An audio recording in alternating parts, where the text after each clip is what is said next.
Pagkatapos kausapin ni Christine si Doña Olivia, ay pumasok na siya sa kanyang kwarto. Agad niyang isinara ang pinto at saglit na sumandal doon. Pagkatapos ay lumakad siya papunta sa kama at naupo roon. Nagmumuni siya habang nakatingin sa bintana. Nang ilang saglit pa ay may narinig siyang katok mula sa pinto. Naisip niyang baka si Angelo iyon, kaya mabilis niyang binuksan ang pinto. Nagulat siya nang makita si Jericho. "I'm sorry to disturb you, Christine. Pwede ba tayong mag-usap?" tanong ni Jericho. Pagsasarhan na sana uli niya ng pinto ang binata nang iharang nito ang kamay doon. "Sandali lang please," pakiusap ng binata. Hinayaan na niya itong pumasok sa loob ng kanyang kwarto. "Say it fast, Jericho," sabi ng dalaga. Laking gulat niya nang bigla na lamang lumuhod sa kanyang harapan ang binata. "Anong ginagawa mo?" "I'm sorry, Christine. I'm very sorry. Hindi ko sinasadyang saktan ka. Hindi ko gustong iwan ka," sabi ni Jericho sa nagmamakaawang tinig. "Maniwala ka sa akin. Mahal kita, Christine. Kahit minsan, hindi kita itinuring na isa sa mga babaeng lolokohin at paglalaruan ko. Patawarin mo ako kung mas pinili kong mag-aral sa States at doon ipagpatuloy ang car racing ko. I left because I didn't want to hurt you the way I hurt other women. I don't like to have a long relationship at alam mo yun. At alam kong yun ang inaasahan mo sa akin noon, na hindi ko kayang ibigay at hindi kita kayang pasayahin." Wika pa nito. "Ayokong sirain ang buhay mo. You're like a sister to me. Kaya ganoon na lang ang respeto ko sa'yo." Tumayo si Jericho. "I don't believe in happy endings, Christine. Forever does not exist in this world. In relationship, all you have to do is take para hindi ka masaktan." Pagpapaalala ng binata sa kanya na sinabi nito noon. Lumapit naman si Christine kay Jericho at mahigpit itong niyakap. "Tama ka. Forever does not exist in this world, but second chances do, Jericho. If there is no pain, you can't love and you can forgive. I love you so much back then, that it hurt so much when you left. Akala ko ikaw at ako na talaga sa isa't isa noon. Pero nagkamali ako. Akala ko ikaw ang bibigay sa akin ng kaligayahan, pero nagkamali ako. You brought my heart pain and sufferings. But come to think of it, kung hindi mo ako sinaktan, hindi ko makikilala ang taong mamahalin ko ulit," sabi pa ng dalaga. Bahagyang lumayo si Christine kay Jericho at ikinulong sa kanyang mga palad ang mukha nito. "Pain does not make a person quit or fall, but it makes a person stronger in facing his own life. Kaya huwag kang matakot na magmahal at masaktan, Jericho. Don't afraid to risk anything." Humugot siya ng malalim na hininga at ninitian ang binata. "Ikaw pa din ang best friend ko at namiss na kita," sabi pa ng dalaga. Nakita naman ni Christine ang pagsilay ng ngiti sa mga labi ni Jericho. "Si Angelo, di ba?" Tumango naman si Christine.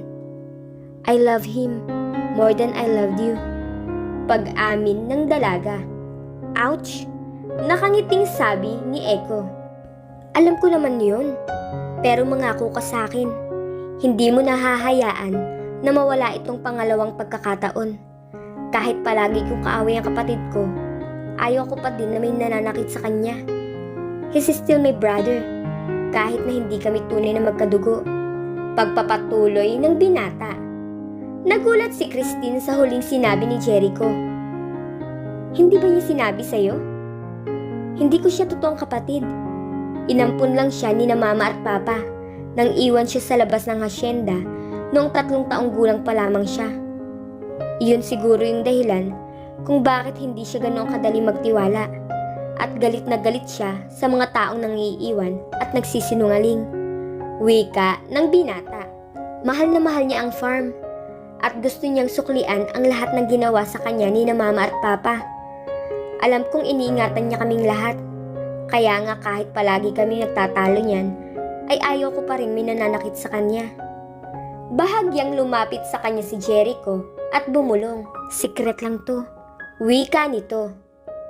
Sinadya kong akitin si Amara dahil alam kong hindi siya nababagi sa kapatid ko. Alam ko ang gusto ng babaeng yun, ang pera lang ni Angelo. Natawa naman si Christine sa sinabi ni Jericho. Everything was settled by that time. Her pain, her feelings. Thanks to Jericho. Hindi niya akalaing muli niyang makakausap at makakatawanan ang kanyang first love at heartbreak. Sumapit na ang gabi pero hindi pa rin bumabalik si Angelo. Kaya ganoon na lamang ang pag-aalala ni Christine. Paano kung ayaw na siyang harapin ng binata? Ano na ang kanyang gagawin? Bulong niya sa sarili. Lumabas siya ng kwarto at nagtuloy sa ibaba. Kahit na sobrang nasasaktan na, pinilit pa rin niyang maging matatag. Hindi niya alam kung paano pa makakabawi kay Angelo sa ginawa niyang pagsisinungaling. Kung bakit ba naman kasi nagsinungaling pa siya. Ngayon, ay alam na niya ang mangyayari sa pagsisinungaling. Wala itong dalang kabutihan. Kahit ano pa ang dahilan. Pangaral niya sa sarili. Ilang oras pang nakaupo si Christine sa sofa at hinihintay si Angelo nang muling lumapit si Jericho na kapapasok lang sa mansyon. Umupo ito sa sofa, malapit sa kanya. Hindi ka pa ba magpapahinga? Tanong ng binata. Hinihintay ko pa si Angelo. Malungkot na sagot niya. Saan ka pa nanggaling? Inihatid ko lamang si Amara sa kanila. Laking pasasalamat ko nang maisipan niya na ring umuwi. Pero sigurado ako na babalik at babalik yun. Wika pa ng binata. May ikikwento nga pala ako sa iyo, Christine. Napatingin si Christine kay Jericho. Ano naman yun? Unti-unting nababawasan ang kalungkutan niya dahil sa presensya ng binata. Alam mo ba, habang nagmamaneho ako kanina, may naramdaman akong sumusunod sa akin. Sabi pa ng binata. Napakunot noon naman ang dalaga. Sino naman kaya yun? Takang tanong ng dalaga. Hindi ko din alam.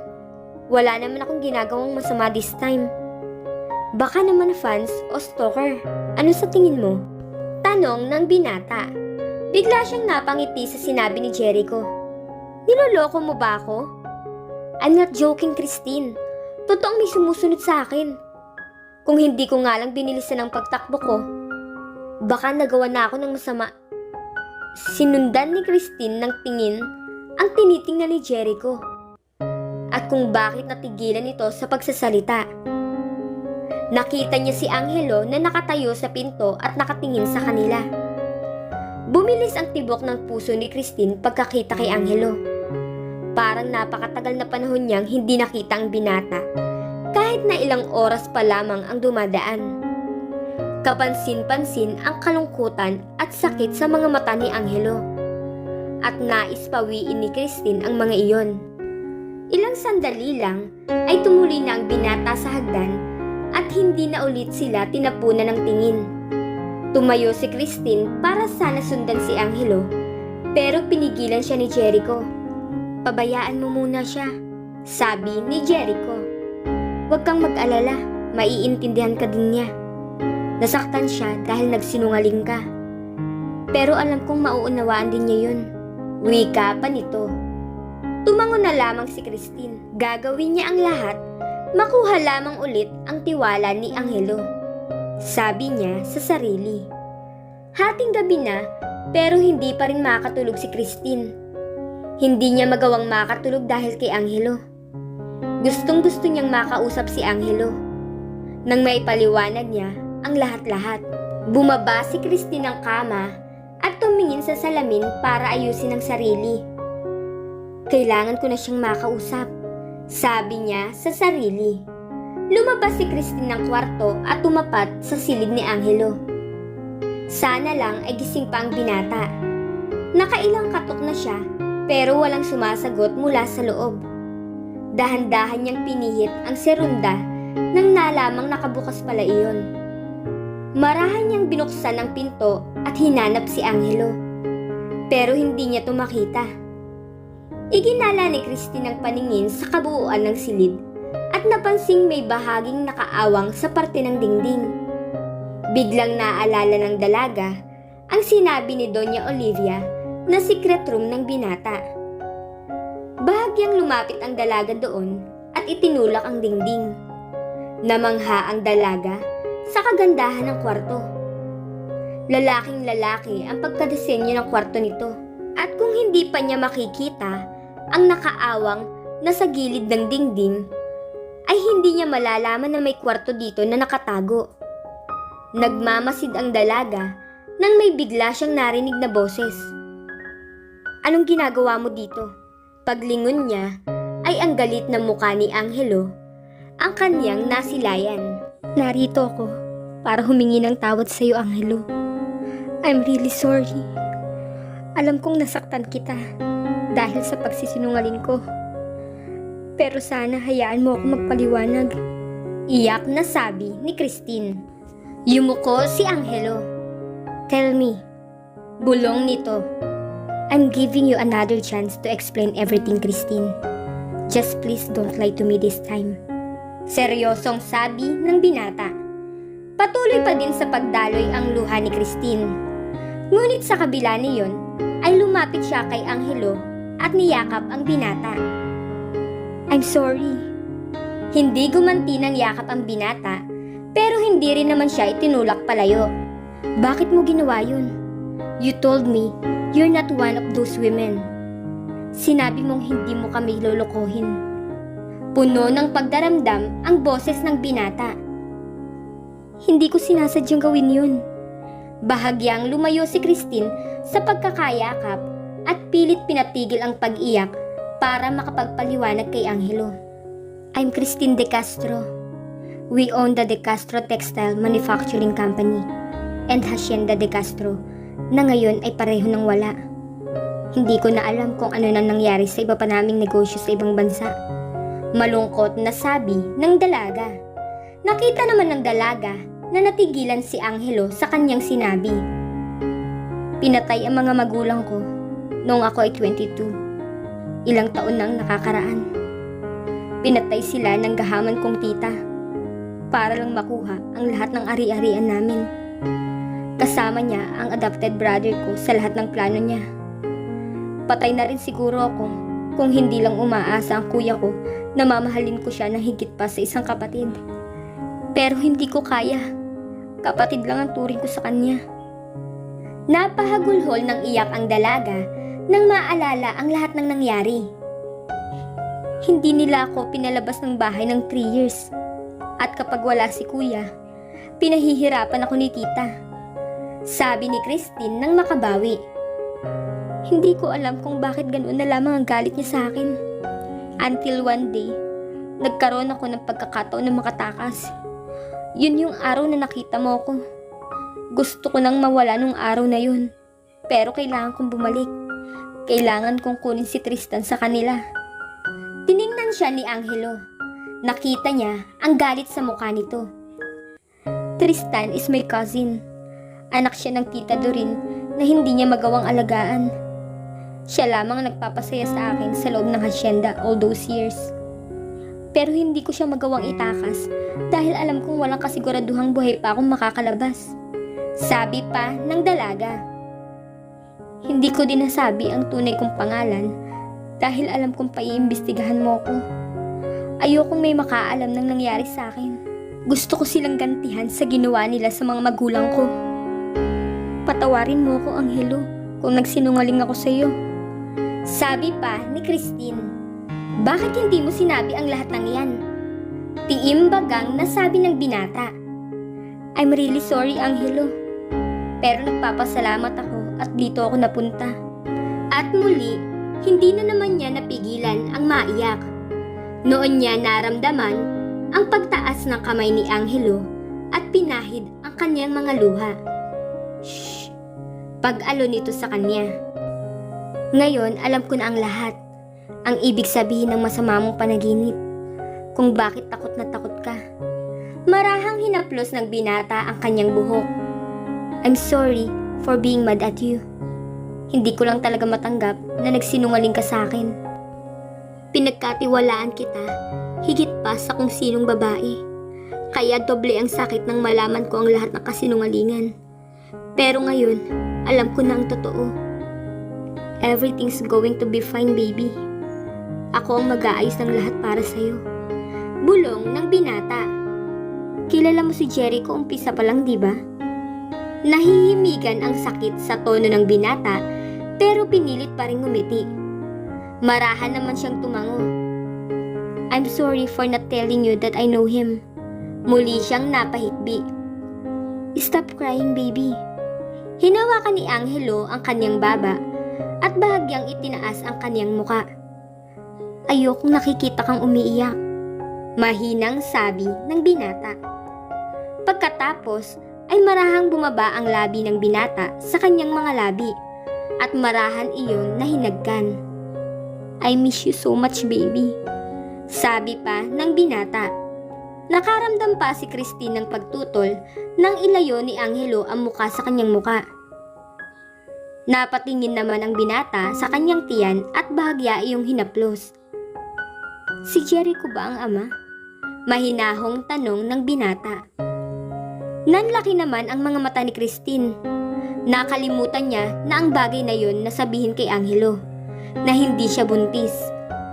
Akmang magsasalita si Christine nang unahan ulit siya ni Angelo.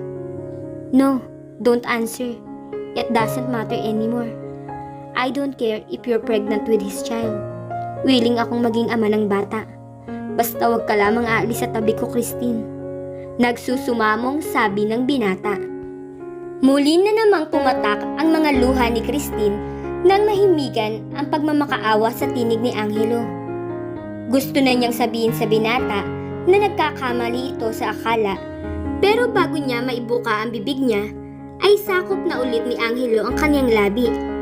Tinugon naman niya yon ng buong pagmamahal.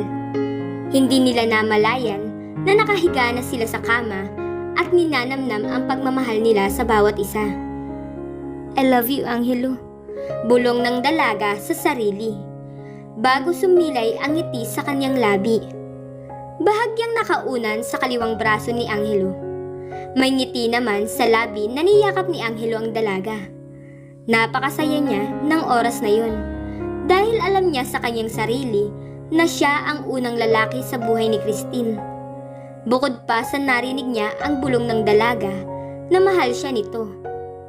Kung alam mo lang, Christine, ikaw lang ang babae na minahal ko ng ganito, at hindi ako makakapayag na may manakit pa sa'yo ulit. Ang lakas ng loob ng lalaking yun na akuin ang hasyenda na hindi naman pala niya pag-aari. Gagawin ko ang lahat, kahit gamitin ko ang aking mga koneksyon. Mapagbayad ko lamang sila sa ginawa nila sa'yo.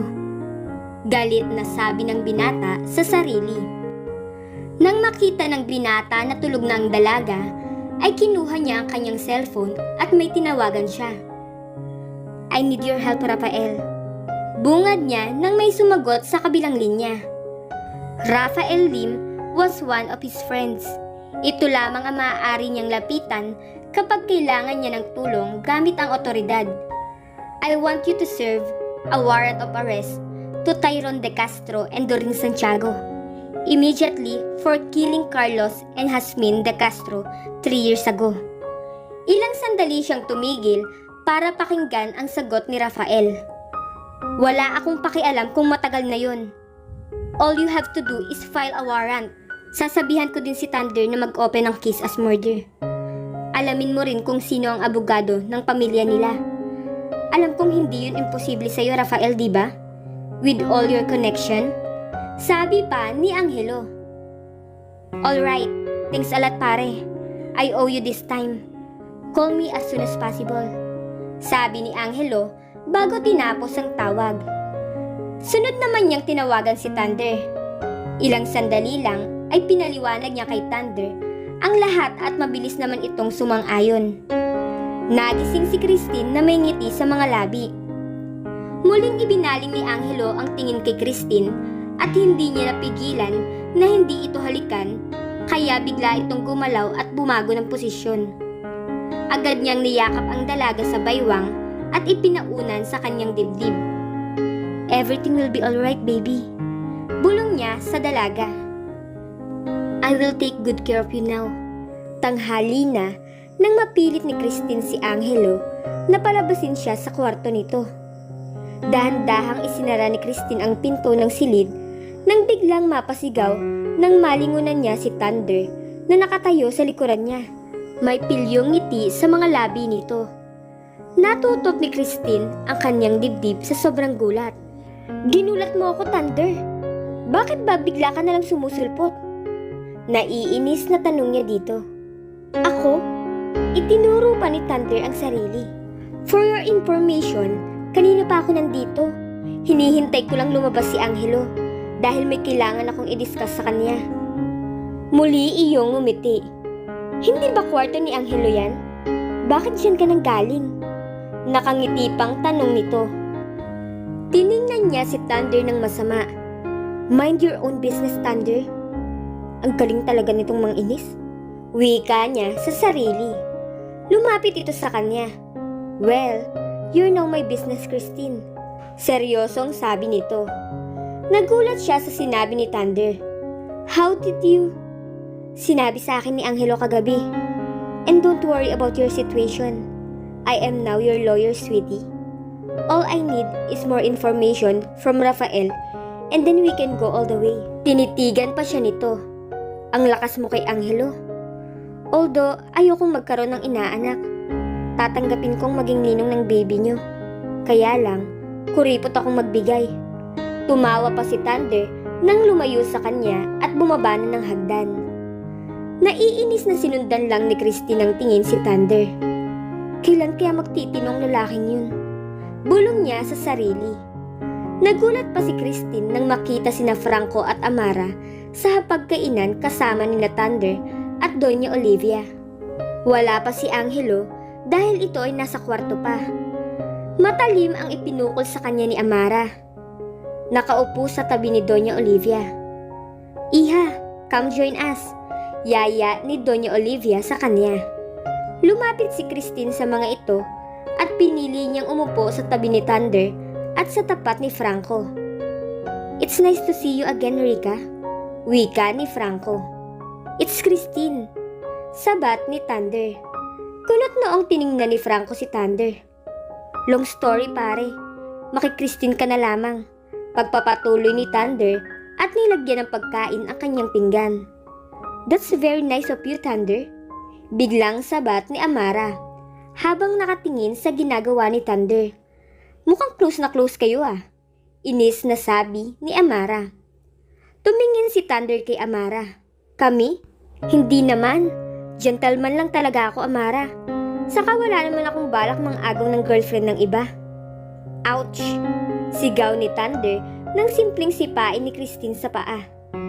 Nagtatakang tumingin sa kanyang binata. "Bakit? Totoo naman ang sinasabi ko ah. Di ba nga nakita lang kitang Hindi na nagawa pang ituloy ni Thunder ang sasabihin nang isubo ni Christine dito ang buong mansanas. Lahat ng naroon ay napatingin sa kanila. Nginitian na lamang ni Christine ang mga ito at nagsimula ng kumain. "Well, I guess I have to go now," sabi ni Franco. "Plano ko na rin bumalik ng Manila ngayong araw dahil marami nang nakatambak na trabaho doon mula nang umalis ako. Tita, ipagpaalam niyo na lang ako kay Angelo." Sabay lipat ng tingin kay Christine. Pagkatapos ay nginitian siya. "See you again, Christine. I hope you can visit me in Manila." At tuluyan nang umalis si Franco. "How about you, Amara? Kailan ka aalis?" tanong ni Thunder. "Pinapaalis mo na ba ako, Thunder?" Ganting tanong ni Amara na tinaasan pa ng kilay ang binata. "Hindi naman," malambing na bawi ni Thunder. "I thought about staying here for a while again. Pinayagan ako ni Mama Olivia." Bumaling pa ang babae kay Doña Olivia. Lihim na napakunot noo si Christine. Ganun ba kadesperada si Amara na makipagbalikan kay Angelo? Bulong niya sa sarili. Hindi na tinapos ni Christine ang pagkain at agad nang nagpaalam sa mga ito. Pagdating niya sa kwarto, ay agad siyang nagpalit ng damit bago bumaba. She want to go horseback riding para naman mabawasan ang kanyang pagkainis sa ex-girlfriend ni Angelo. Pagkababa ni Angelo, ay agad siyang sinalubong ni Amara at kumapit sa braso niya. Angelo, kanina pa kitang hinahanap. Hindi ka na nakapag-breakfast at lunch. Gusto mo bang ipaghanda kita ng pagkain? Malambing na tanong ni Amara. No thanks, marami pa akong kailangang asikasuhin. Tugon niya. At tinanggal ang kamay ni Amara na nakahawak sa kanyang braso. Nakita mo ba si Christine? Tanong niya na ikinakunot ng noo ni Amara. I don't know.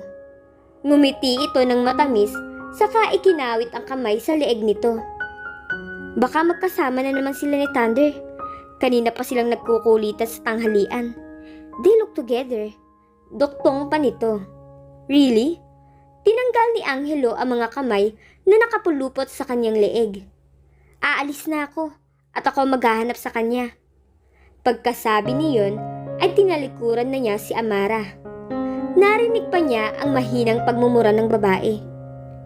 Paglabas niya ng mansyon ay agad niyang tinawagan si Thunder. Pero hindi niya makontak ang kaibigan. Sumakay siya sa kanyang pick-up at dumiretso sa kwadra ng mga kabayo. Pagbaba niya ay agad siyang sinalubong ng tagabantay doon. Good morning, sir. Bati ni Nico. Ang pinagkakatiwalaan niya sa pag-aalaga ng mga kabayo. 20 anyos pa lamang ito at nag-aaral pa sa kolehiyo ng kursong Industrial Engineering. Siya ang sumusuporta sa pag-aaral ni Nico at ang pag-aalaga ni Nico sa kanyang mga kabayo ang ginagawa ng binata para mabayaran siya nito. Good morning, bati din ni Angelo. Kumusta ang mga alaga mo? Tanong ng binata. Ngumiti si Nico. They're in good condition, wika ng binata. That's good. Bring Salvador out. Kailangan kong libutin ang buong hasyenda. Utos niya dito. Napansin ni Angelo ang biglang pagtataka ni Nico. Sir, hiniram lang po kanina ni Ma'am Christine si Salvador. Wika nito. Gulat na napatingin siya sa binata. What? Bakit mo pinayagan? Bulyaw niya dito. Hindi ganun kadali mapaamo si Salvador. Baka masaktan lamang si Christine kapag biglang nagwala si Salvador. Sabi pa ng binata. Sir, sabi kasi ni Ma'am Christine ay pinayagan niyo raw po siya. Natatakot na sabi ni Nico. Bring Tagus now. Agad namang sinunod ni Nico at inilabas ang pinakamabilis niyang American Standard Breed Horse. Sinakyan niya ang kabayo at matuling pinatakbo. Ilang sandali lang ay natanaw ni Angelo si Salvador malapit sa manggahan. Pero wala nang sakay ito. Dinagsa ng kaba ang dibdib ng binata nang makita si Christine sa paanan ng kabayo na nakaupo at halatang may iniindang sakit. Mabilis siyang tumalon sa kabayo at lumapit sa dalaga. Are you okay? Puno ng pag-aalala ang kanyang tono. Tumingin si Christine sa kanya at tumayo. Just help me to stand. Hinawakan ni Angelo sa baywang si Christine at itinayo. Why in hell did you do that? I told you hindi mo pwedeng sakyan si Salvador. Hindi na niya napigilang bulyawan si Christine. Napayuko naman si Christine. I'm sorry. Napabuntong hininga si Angelo. Hindi ka ba nasaktan? Umiling ito at niyakap siya. Sabay tingala sa kanya ng dalaga. A little bit. Wika nito. Sobra mo akong pinag-alala. Akala ko kung napaano ka na. Sa susunod, wag mo nang uulitin yun, okay? Wika ng binata, sabay dampi ng halik sa kanyang noo. Nagulat pa sila nang biglang may tumikhim mula sa kanilang likuran. Bakit ba lagi na lamang may abala sa ganitong pagkakataon? Bulong ni Christine. Nalingunan nila si Thunder na nakasandal sa isang puno at iiling-iling na nakatingin sa kanila. Kumalas si Christine ng pagkakayakap kay Angelo. Tiningnan naman ng masama ni Angelo si Thunder. What do you want now? Wika nito. Lumapit si Thunder sa kanila. Palagi na lang bang ganyang scene ang makikita ko sa inyo? Tanong nito. Bakit kasi palagi ka na lang sumusulpot? Galit na tanong ni Angelo. Kabuti kasi ako. Nakangiti na sabi ni Thunder. Pero agad ding pumormal ang mukha nito. Itinaas ni Thunder ang hawak na folder. What do you want first, Angelo? Good news or bad news? Seryosong tanong nito. Nagtaka si Christine sa biglang pagbabago ng usapan na yun. Both of them were suddenly serious. She heard Angelo take a deep breath, kaya napatingin siya sa binata. What's the good news? Tanong ni Angelo. The sales contract has already been signed. Ipinadala sa akin kanina kasama ang titulo ng lupa. They accepted your offer to double the price of the land. Nagtaka din ako sa biglang pagbabago ng desisyon nila na ibenta ang hacienda. But now, I know why. And that's where the bad news comes from. Hindi naiintindihan ni Christine kung ano ang pinag-uusapan ng dalawa hanggang sa magpatuloy si Thunder. Pumayag silang ibenta sa iyo ang hacienda dahil may balak silang magtago. Tyrone already left the country last night. Hindi ko alam kung saan ang tita niya. Hindi ko alam kung paano nila natugunan na maglabas ng warrant of arrest si Rafael sa kanila. She looked at the two men in front of her. What's this? Nauutal na sabat ni Christine sa usapan ng dalawa. Bakit pinag-uusapan niyo dito ang kuya ko? Angelo didn't answer her. Sa halip ay muling tinanong si Thunder. Alam mo ba kung saang bansa pumunta si Tyrone? Tanong nito. Umismid si Thunder. Masyado nating minamaliit ang kakayahan nila pare. He booked tickets for 5 countries at once sa iba't ibang airport. He made reservations to fly to Canada, Australia, Malaysia, Europe and Japan. At hindi lang yon, lahat ng airports kung saan siya nagpabook ay kinumpirma sa amin na nakaalis na nga ang pangalang iyon sa bansa. Alam niyang kaya natin siyang ilocate kung isang bansa lang ang pupuntahan niya. I believe that he's not working alone. Sigurado akong may kasama siya. A group maybe. But don't worry. Tinawagan ko na si Chris. Nakakalat na ang mga tauhan niya sa bansang iyon if ever Tyrone arrive in one of those places. Pagkatapos niyon ay iniabot ni Thunder kay Angelo ang hawak na folder. Nasabi na nga pala sa akin ni Rafael kung sino ang dating abogado ng mga De Castro. Ang sabi ni Angelo. It's attorney Claudio Vasquez. Kung gusto mong malaman ng ibang... Hindi na natapos ni Angelo ang sinabi nang biglang tumalikod si Thunder. Napansin ni Christine ang biglang pagkagulat na dumaan sa mukha ni Thunder bago tumalikod. Sino kaya ang abogado na iyon at bakit nagulat at may galit sa mukha ni Thunder? Bulong ng dalaga sa sarili. You know what? I can handle this myself, Angelo. Nasa boses ni Thunder ang galit. I don't need help from any lawyer. Pagkasabi niyon ay lumakad na ito palayo. Hindi sanay si Christine sa ganoong ugali ni Thunder. Kaya ilang sandali pa na nakatulala lang siya na dinaanan ng lalaki. Nagitla pa siya nang akbayan siya ni Angelo. What's wrong with him? Tanong niya dito. Tumitig si Angelo sa kanya. Hindi mo ba alam? Your family lawyer is his father. Seryoso ang sabi ni Angelo. Labis siyang nagulat sa sagot ni Angelo. Ibig sabihin, si Thunder ang isa pang anak na lalaki ni Attorney Ramirez sa unang asawa. Naalala pa niya ang sinabi ni Thunder kanina, that it was useless to trust that kind of lawyer. Bulong niya sa sarili. He was right. Pinagkatiwalaan din niya ang abogadong iyon. Pero nagawa siyang iwan ni Attorney Ramirez sa gitna ng pagsubok dahil lamang sa mas mahalaga para sa matanda ang pera. Pero bakit mukhang galit din kay Attorney Ramirez si Thunder? Tanong pa niya sa sarili.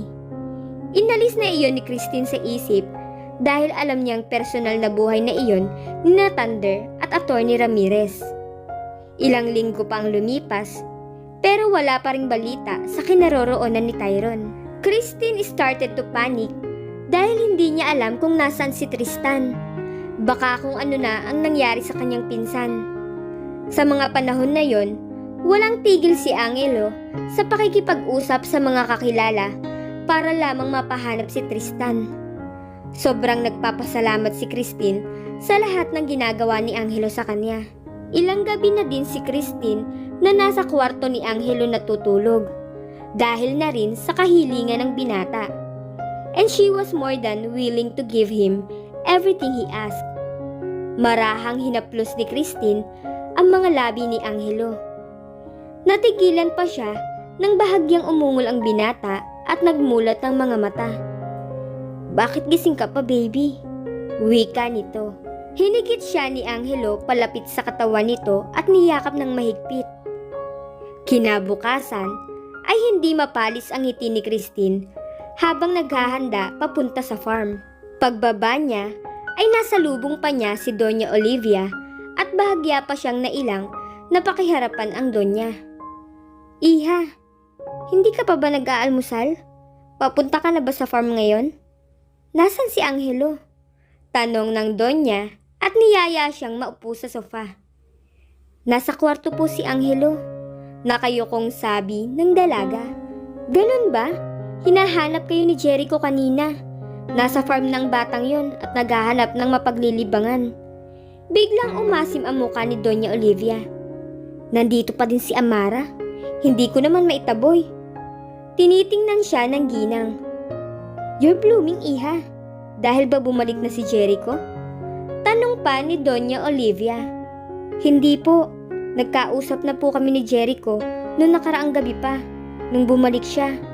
Everything has been settled. We're still friends po," sabi ng dalaga. "Alam ko, iha. Sinabi ko sa kanya na kausapin ka niya para maayos niyo ang problema niyong dalawa. Mabuti naman at pinakinggan ako ng batang yun. Salamat naman at nagkaayos na kayong dalawa." Nakangiti pang sabi ng ginang.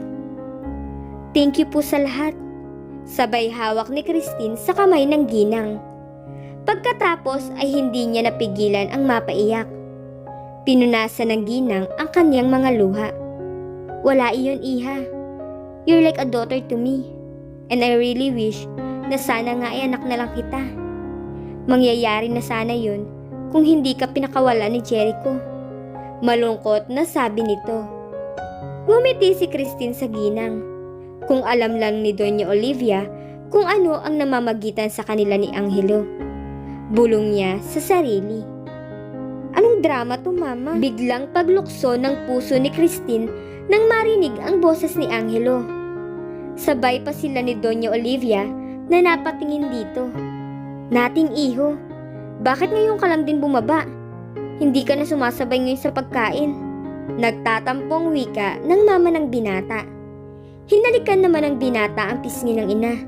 "Sorry mama, hindi na mauulit. Medyo naging busy lang po ako nitong mga nakaraang araw. Pero babawi po ako. But I really need to go now. Hihiramin ko muna si Christine." Nagulat pa si Christine nang biglang hawakan ni Angelo ang kanyang kamay at marahang hinila patayo. Napatingin siya kay Doña Olivia na nakatingin naman sa kamay ni Angelo. "Pwede ba, ma?" Pamamaalam uli ni Angelo. Sumilay ang matamis na ngiti sa mga labi ng Donya at tumango. "Just make sure na hindi mo uli siya aawayin, ha?" Tiningnan ni Christine si Angelo. She knew that kind of stare from him. Nag-init ang kanyang mga pisngi sa gustong ipahiwatig ng binata. "Of course, why should I?" Nakangiti na sabi ng binata. "Sige na, umuwi kayo ng maaga. Pauwiin mo na rin si Jericho," paalala ni Doña Olivia sa kanila. Pansamantalang iniwan si Christine ni Angelo sa bahay ni na Aling Juana dahil may kailangan daw asikasuhin sa ibang lupain bagong bili ng binata. Eksakto namang nasa bayan si Aling Juana, kaya silang dalawa uli ng panganay na anak ni Aling Juana na si Dayan ang naiwan sa bahay. Panay ang pangungulit ni Dayan kay Christine tungkol sa buo niyang pagkatao. Kaya napilitan siyang ikwento na sa dalaga ang lahat. Tumayo naman ito nang biglang nakarinig ng ugong ng sasakyan. Baka si Kuya Angelo na yon. Sabay labas nilang dalawa ng dalaga. Sabay pa silang nagulat nang makita si Jericho at Amara na magkasama. Andito ko lang pala, Christine. Kanina ka pa namin hinahanap. Nakita niyo ba si Kuya? Tanong ni Jericho. Hindi niyo ba nakita sa farm? May kailangan daw kasi siyang asikasuhin. Sagot ni Christine. She's your ex, right? Sabat naman ni Amara at tiningnan pa si Christine ng masama. That's 3 years ago. Hindi na kailangan pag-usapan pa. Wika ng binata nang biglang mapatingin sa kanyang leeg. What happened to your neck, Christine? Natigilan naman si Christine sa tanong ni Jericho. Mind your own business, Jericho. Sita niya dito. Nakita pa niya ang isang pilyong ngiti sa mga labi ng binata. I see. Are those bite marks, Christine? Kaya pala hindi kayo nakapag-almusal kanina ni Jericho. Saway ni Christine sa binata, kasabay ng pag-iinit ng kanyang muka. Sinika pa man din niyang takpan ang mga love bite na ginawa sa kanya ni Angelo kagabi. Yun pala ay mabibisto rin to ni Jericho. Bulong niya sa sarili. Halos patay na si Christine nang tinging ipinukol ni Amara sa kanya. Habang si Dayan ay nagtataka pa rin sa nagiging takbo ng usapan. Pareho lang talagang si Jericho at Thunder na pahamak sa buhay. Sabi niya sa sarili. Sabay-sabay pa silang napalingon sa isang sasakyan na pumarada malapit sa kanila. Christine's heart started to jump out of her chest nang bumaba si Angelo mula sa sasakyan at agad na nagtama ang kanilang mga mata. It's good to see you here, bro. Kanina ka pa namin hinahanap. Bati ni Jericho kay Angelo. Hindi sinagot ni Angelo ang kapatid hanggang sa makalapit sa kanya. Nagulat pa si Christine nang kabigin siya ni Angelo palapit at hinalikan sa mga labi. His kiss was gentle. Bumalik lang si Christine sa realidad nang marinig na tumikim si Jericho. Bahagya siyang humiwalay kay Angelo at nakita pa niya ang biglang pag-walk out ni Amara at pumasok sa sasakyan ni Jericho. I'd miss you. Bulong ni Angelo sa kanya. Napatingin siya sa binata. Parang ang tagal nating hindi nagkita ah. Nakangiting sabi niya dito. But deep inside ay namimiss na din niya ito. Sobrang mahal na niya ang binata. Ngumiti lang si Angelo nang akmang hahalikan uli siya nang biglang nagsalita si Jericho. Stop it! Mamaya na yun sa bahay. May batang nanonood. Sabi ni Jericho. Napatingin si Christine kay Dayan na nakatulala pa rin sa kanila. Let's go inside. Mukhang may mahalaga silang pag-uusapan. Wika ng dalaga. Maagang nagising si Christine kinabukasan para tumulong sa kusina nang mabungaran niya ang hindi inaasahang bisita. Franco, ano ginagawa mo dito? Tanong ni Christine sa lalaki. Malapad ang ngiting lumapit sa kanya si Franco. I came here for a week vacation. Gusto ko muna mag-unwind. Puro trabaho na lang kasi ako this past few months. I'm really tired of it. Pinili ko ang lugar na to kasi andito ka. Seryosong sabi ni Franco sa kanya. Natigilan si Christine sa sagot ng lalaki. May problema ba, Christine? Ayaw mo ba akong makita? Tila nagtatampong tanong ni Franco. Hindi naman, Franco, kaya lang... Kasi... That's good. I also want to invite you to my resort in Bantayan Island. Akong bahala sa gastos. Okay lang ba sa'yo? Tanong pa ng binata. Siya lang ba ang iimbitahan mo, Franco? Sabay pa silang napatingin ni Christine at Franco sa nagsalita. Bigla namang napawalang kibo si Franco. Of course not, cousin. Gusto mo rin bang sumama? Yaya rin ni Franco kay Angelo. Why not? Mukhang kailangan naman nating lahat mag-relax. You should also invite the others. Ngumiti lang si Franco at muling ibinaling ang tingin sa kanya. I should go and talk to Jericho. See you soon, Christine. Sabay baling kay Angelo. Where is he, Jude? Tanong nito. He's upstairs. Malamig na tugon ni Angelo. Iyon lang at umakyat na sa itaas si Franco at naiwan silang dalawa ni Angelo. Madilim pa rin ang mukha ng binata nang tingnan ni Christine. She smiled.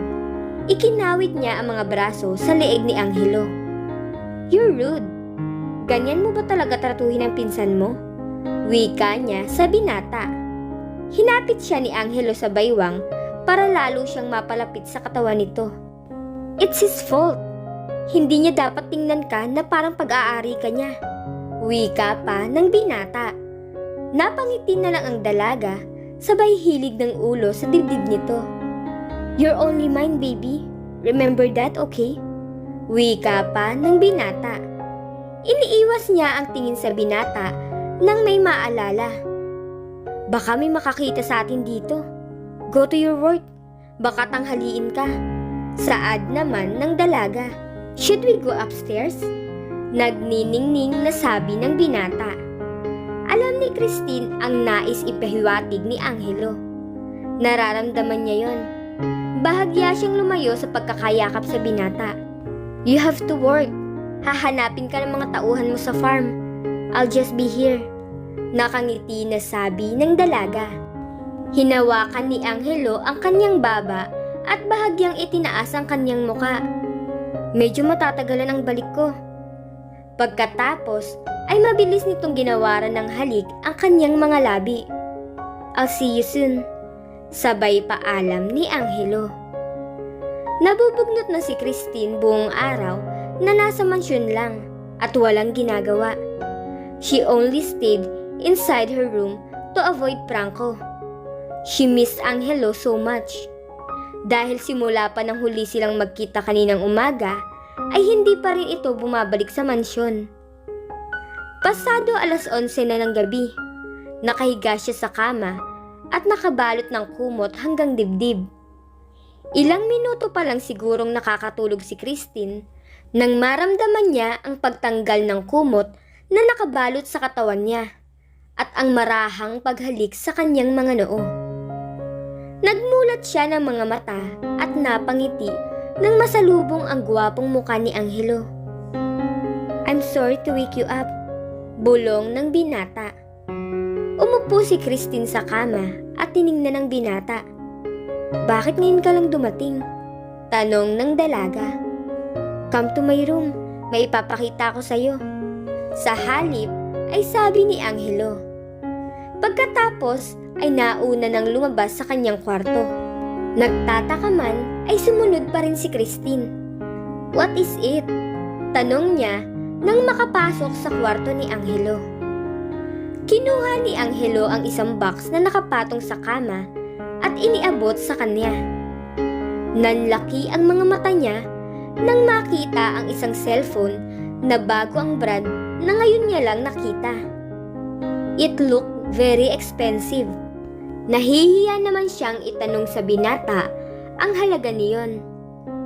I want to give you that because I know you really need that thing. So, if I suddenly feel like missing you while at work, I can easily hear your voice.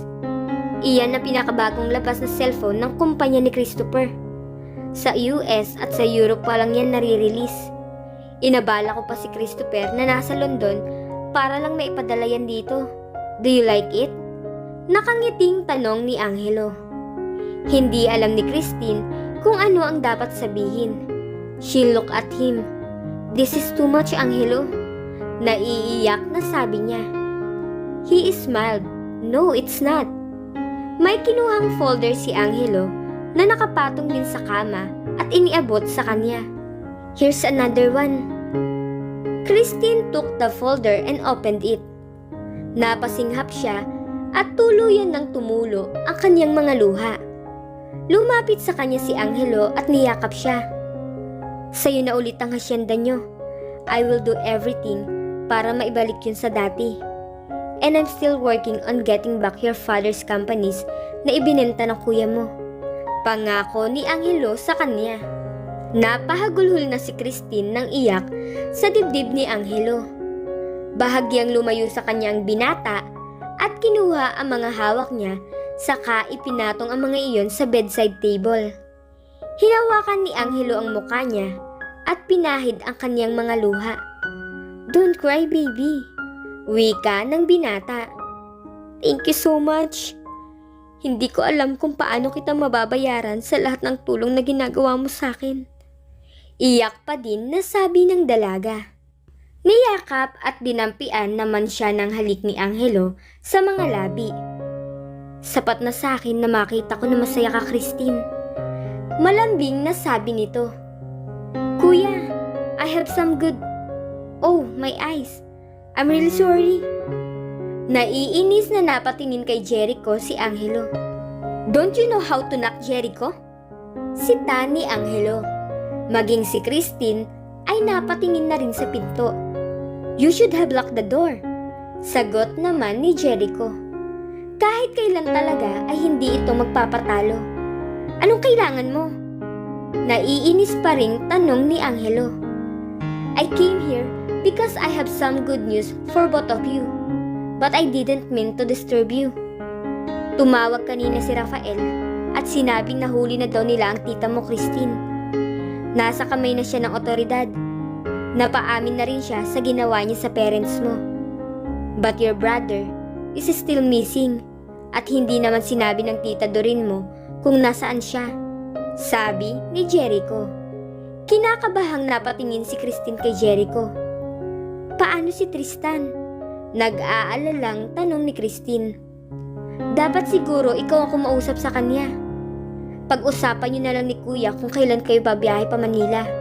I'm going out now. Sorry to disturb you again. And always remember to lock the door." Panunodyo pa ni Jericho bago umalis. Napatingin naman si Christine kay Angelo. Pagkatapos ay umupo ito sa kama at tiningnan siya. "We should go there now. Tatawagan ko lang si Rafael para maipasundo tayo dito ng chopper niya." Tumayo ang binata at kinuha ang cellphone. Bumangon na rin si Christine at nagsimulang magbihis. Nakatingin lang sa kanya si Angelo habang nakikipag-usap sa cellphone. Pagkatapos niyang magbihis ay nilapitan siya ng binata. "Wait for me outside. Pagkatapos mong mag-ready, okay?" sabi pa nito. Tumango lang ang dalaga. It was nearly dawn when Christine and Angelo arrived at the police station in Makati City.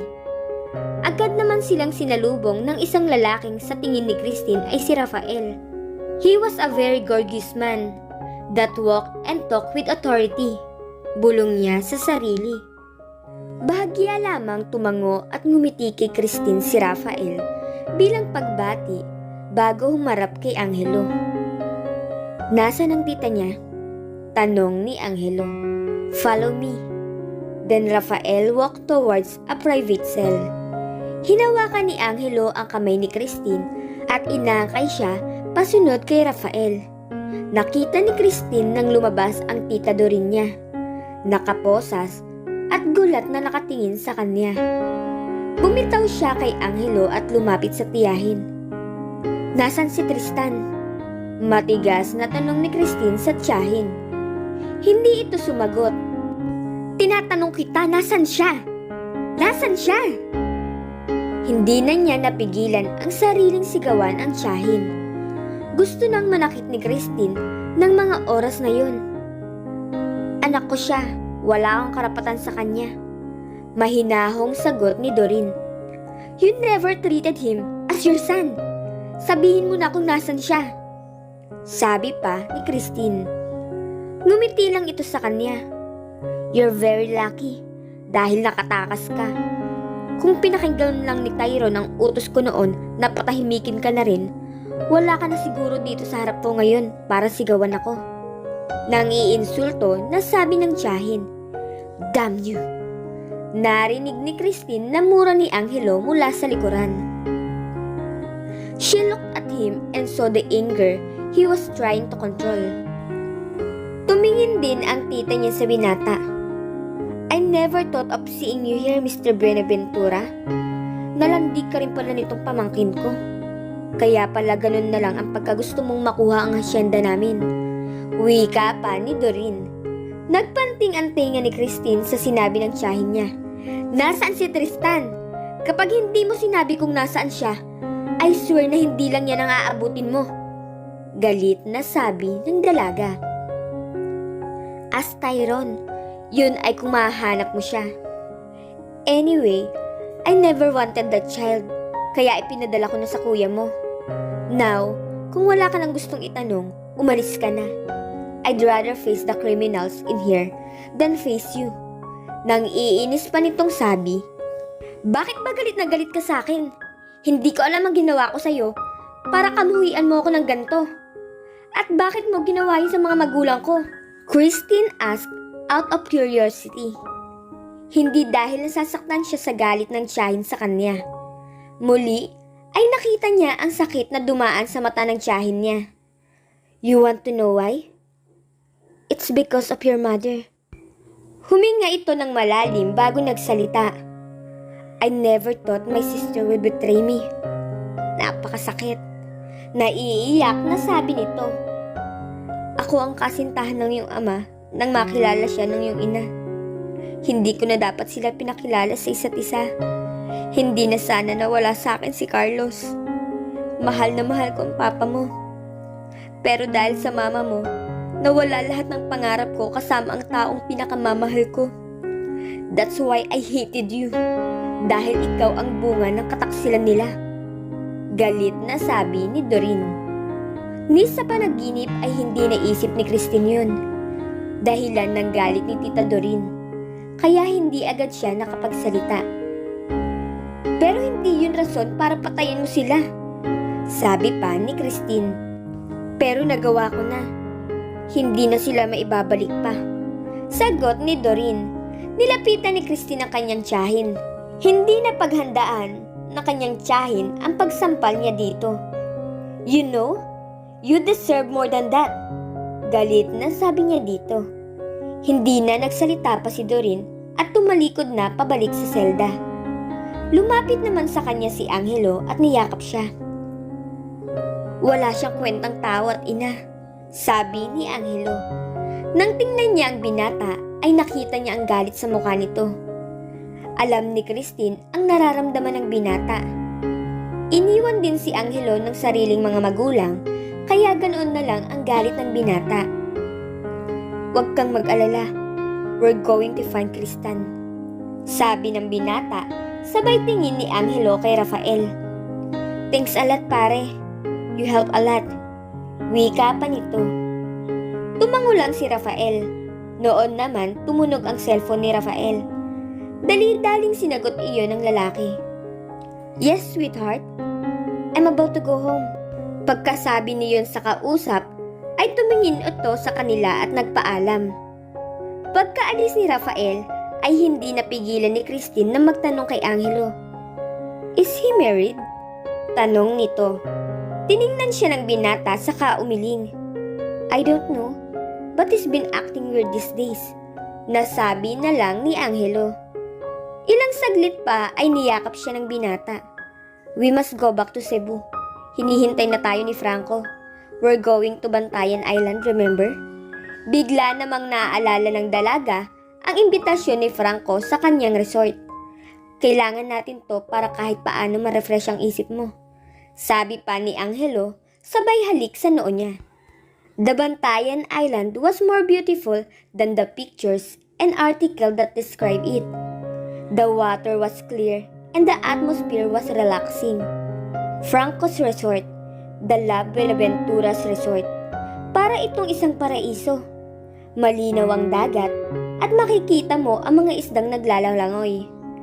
Ang huni ng ibon na yung maririnig na parang isang musika sa tainga. Ang buhangin na ang pino-pino at maputi. At makikita mo din ang magagandang puno at mga halaman na may iba't ibang kulay. Ang mga cottage ay magaganda at moderno din ang design. At may mga restaurant din sa second floor ng mansyon na ang tanawin ay nakaharap sa karagatan. May mga guest din siya na nakita na nagre-relax. Lumapit agad kay Christine si Jessie, ang party coordinator ni Franco. She never thought of seeing Jessie again after the party. Aside from her, kasama rin nila sina Jericho, Thunder at Amara.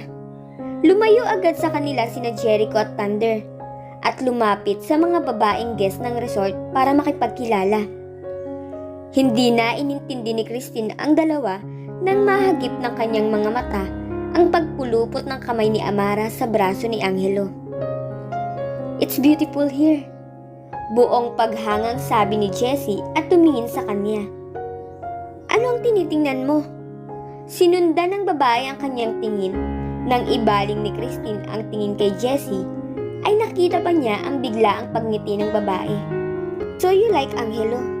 tanong ni Jessie. "Bakit?" Hindi niya maintindihan kung bakit tila natutuwa ang babae sa nalaman. Muling ibinalik ni Jessie ang tingin sa kanya. "I thought you like Franco." "Mabuti na lang pala at walang katugon ang nararamdaman niya para sa'yo." Nakangiti na sabi nito. Napangiti naman si Christine. "May gusto ka kay Franco, no?" Nanunodyo na sabi ni Christine. "Parang narinig ko ang pangalan ko." Wika ni Franco na nakalapit na pala sa kanila. Nakita pa ni Christine nang mamula ang mukha ni Jessie bago yumuko. "It's nothing," baling niya kay Franco para mapagtakpan si Jessie. "I'm hungry. Wala pa akong kinakain since breakfast. It's already 7 in the evening. And haba pa pala ng biyahe na papunta dito." Wika pa ng dalaga. Tumawa si Franco at niyaya sila papunta sa loob ng restaurant. Nakita pa niya sina Angelo at Amara. If they wanted to flirt with each other, bahala na sila. Inis na sabi niya sa sarili. Hindi alam ni Christine kung ilang baso na ng wine ang kanyang naiinom. Hindi na rin niya maintindihan lahat ng sinasabi ni Franco na nasa tabi niya.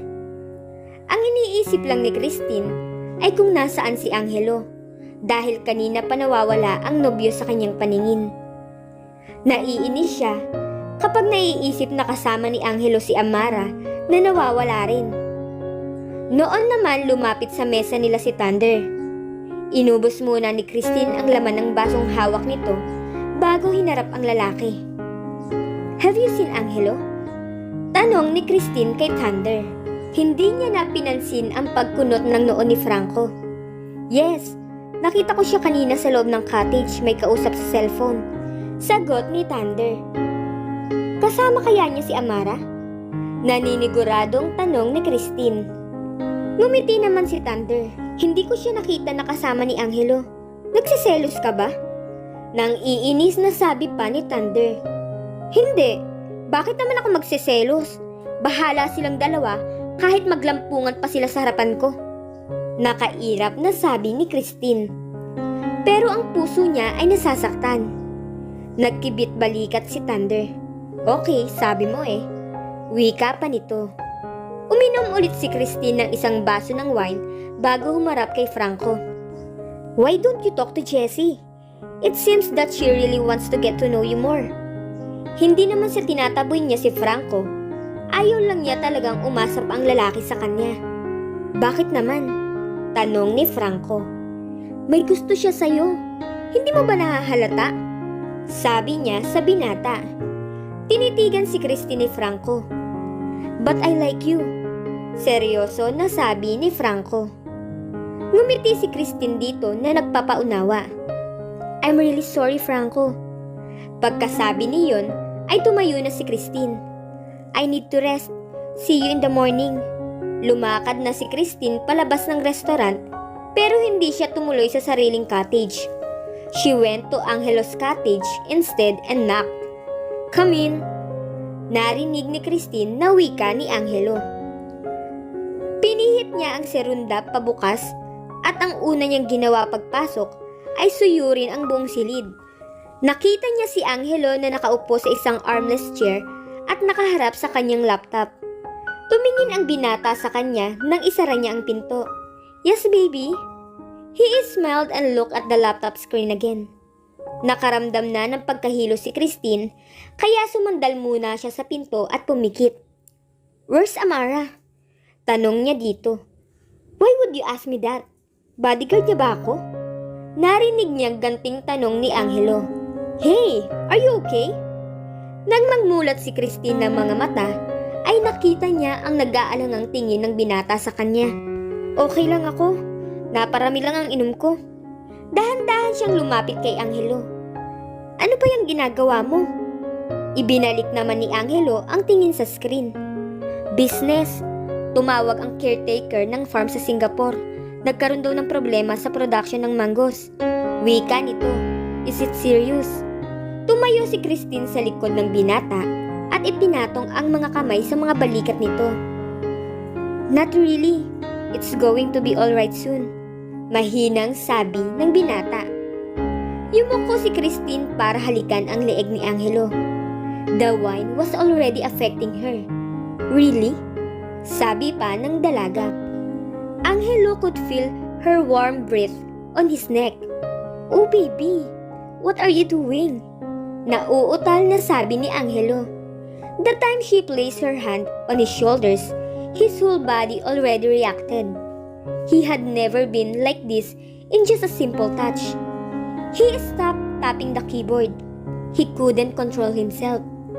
Come here, baby. Lumakad papunta sa harap niya si Christine at umupo sa kandungan niya. He could now see her beautiful face with those sleepy brown eyes. You are so handsome, Angelo. Sabi pa ng dalaga. Naaakit si Angelo sa malamyos na boses ni Christine. I don't want Amara touching you. I don't. Hindi na niya pinatapos magsalita si Christine.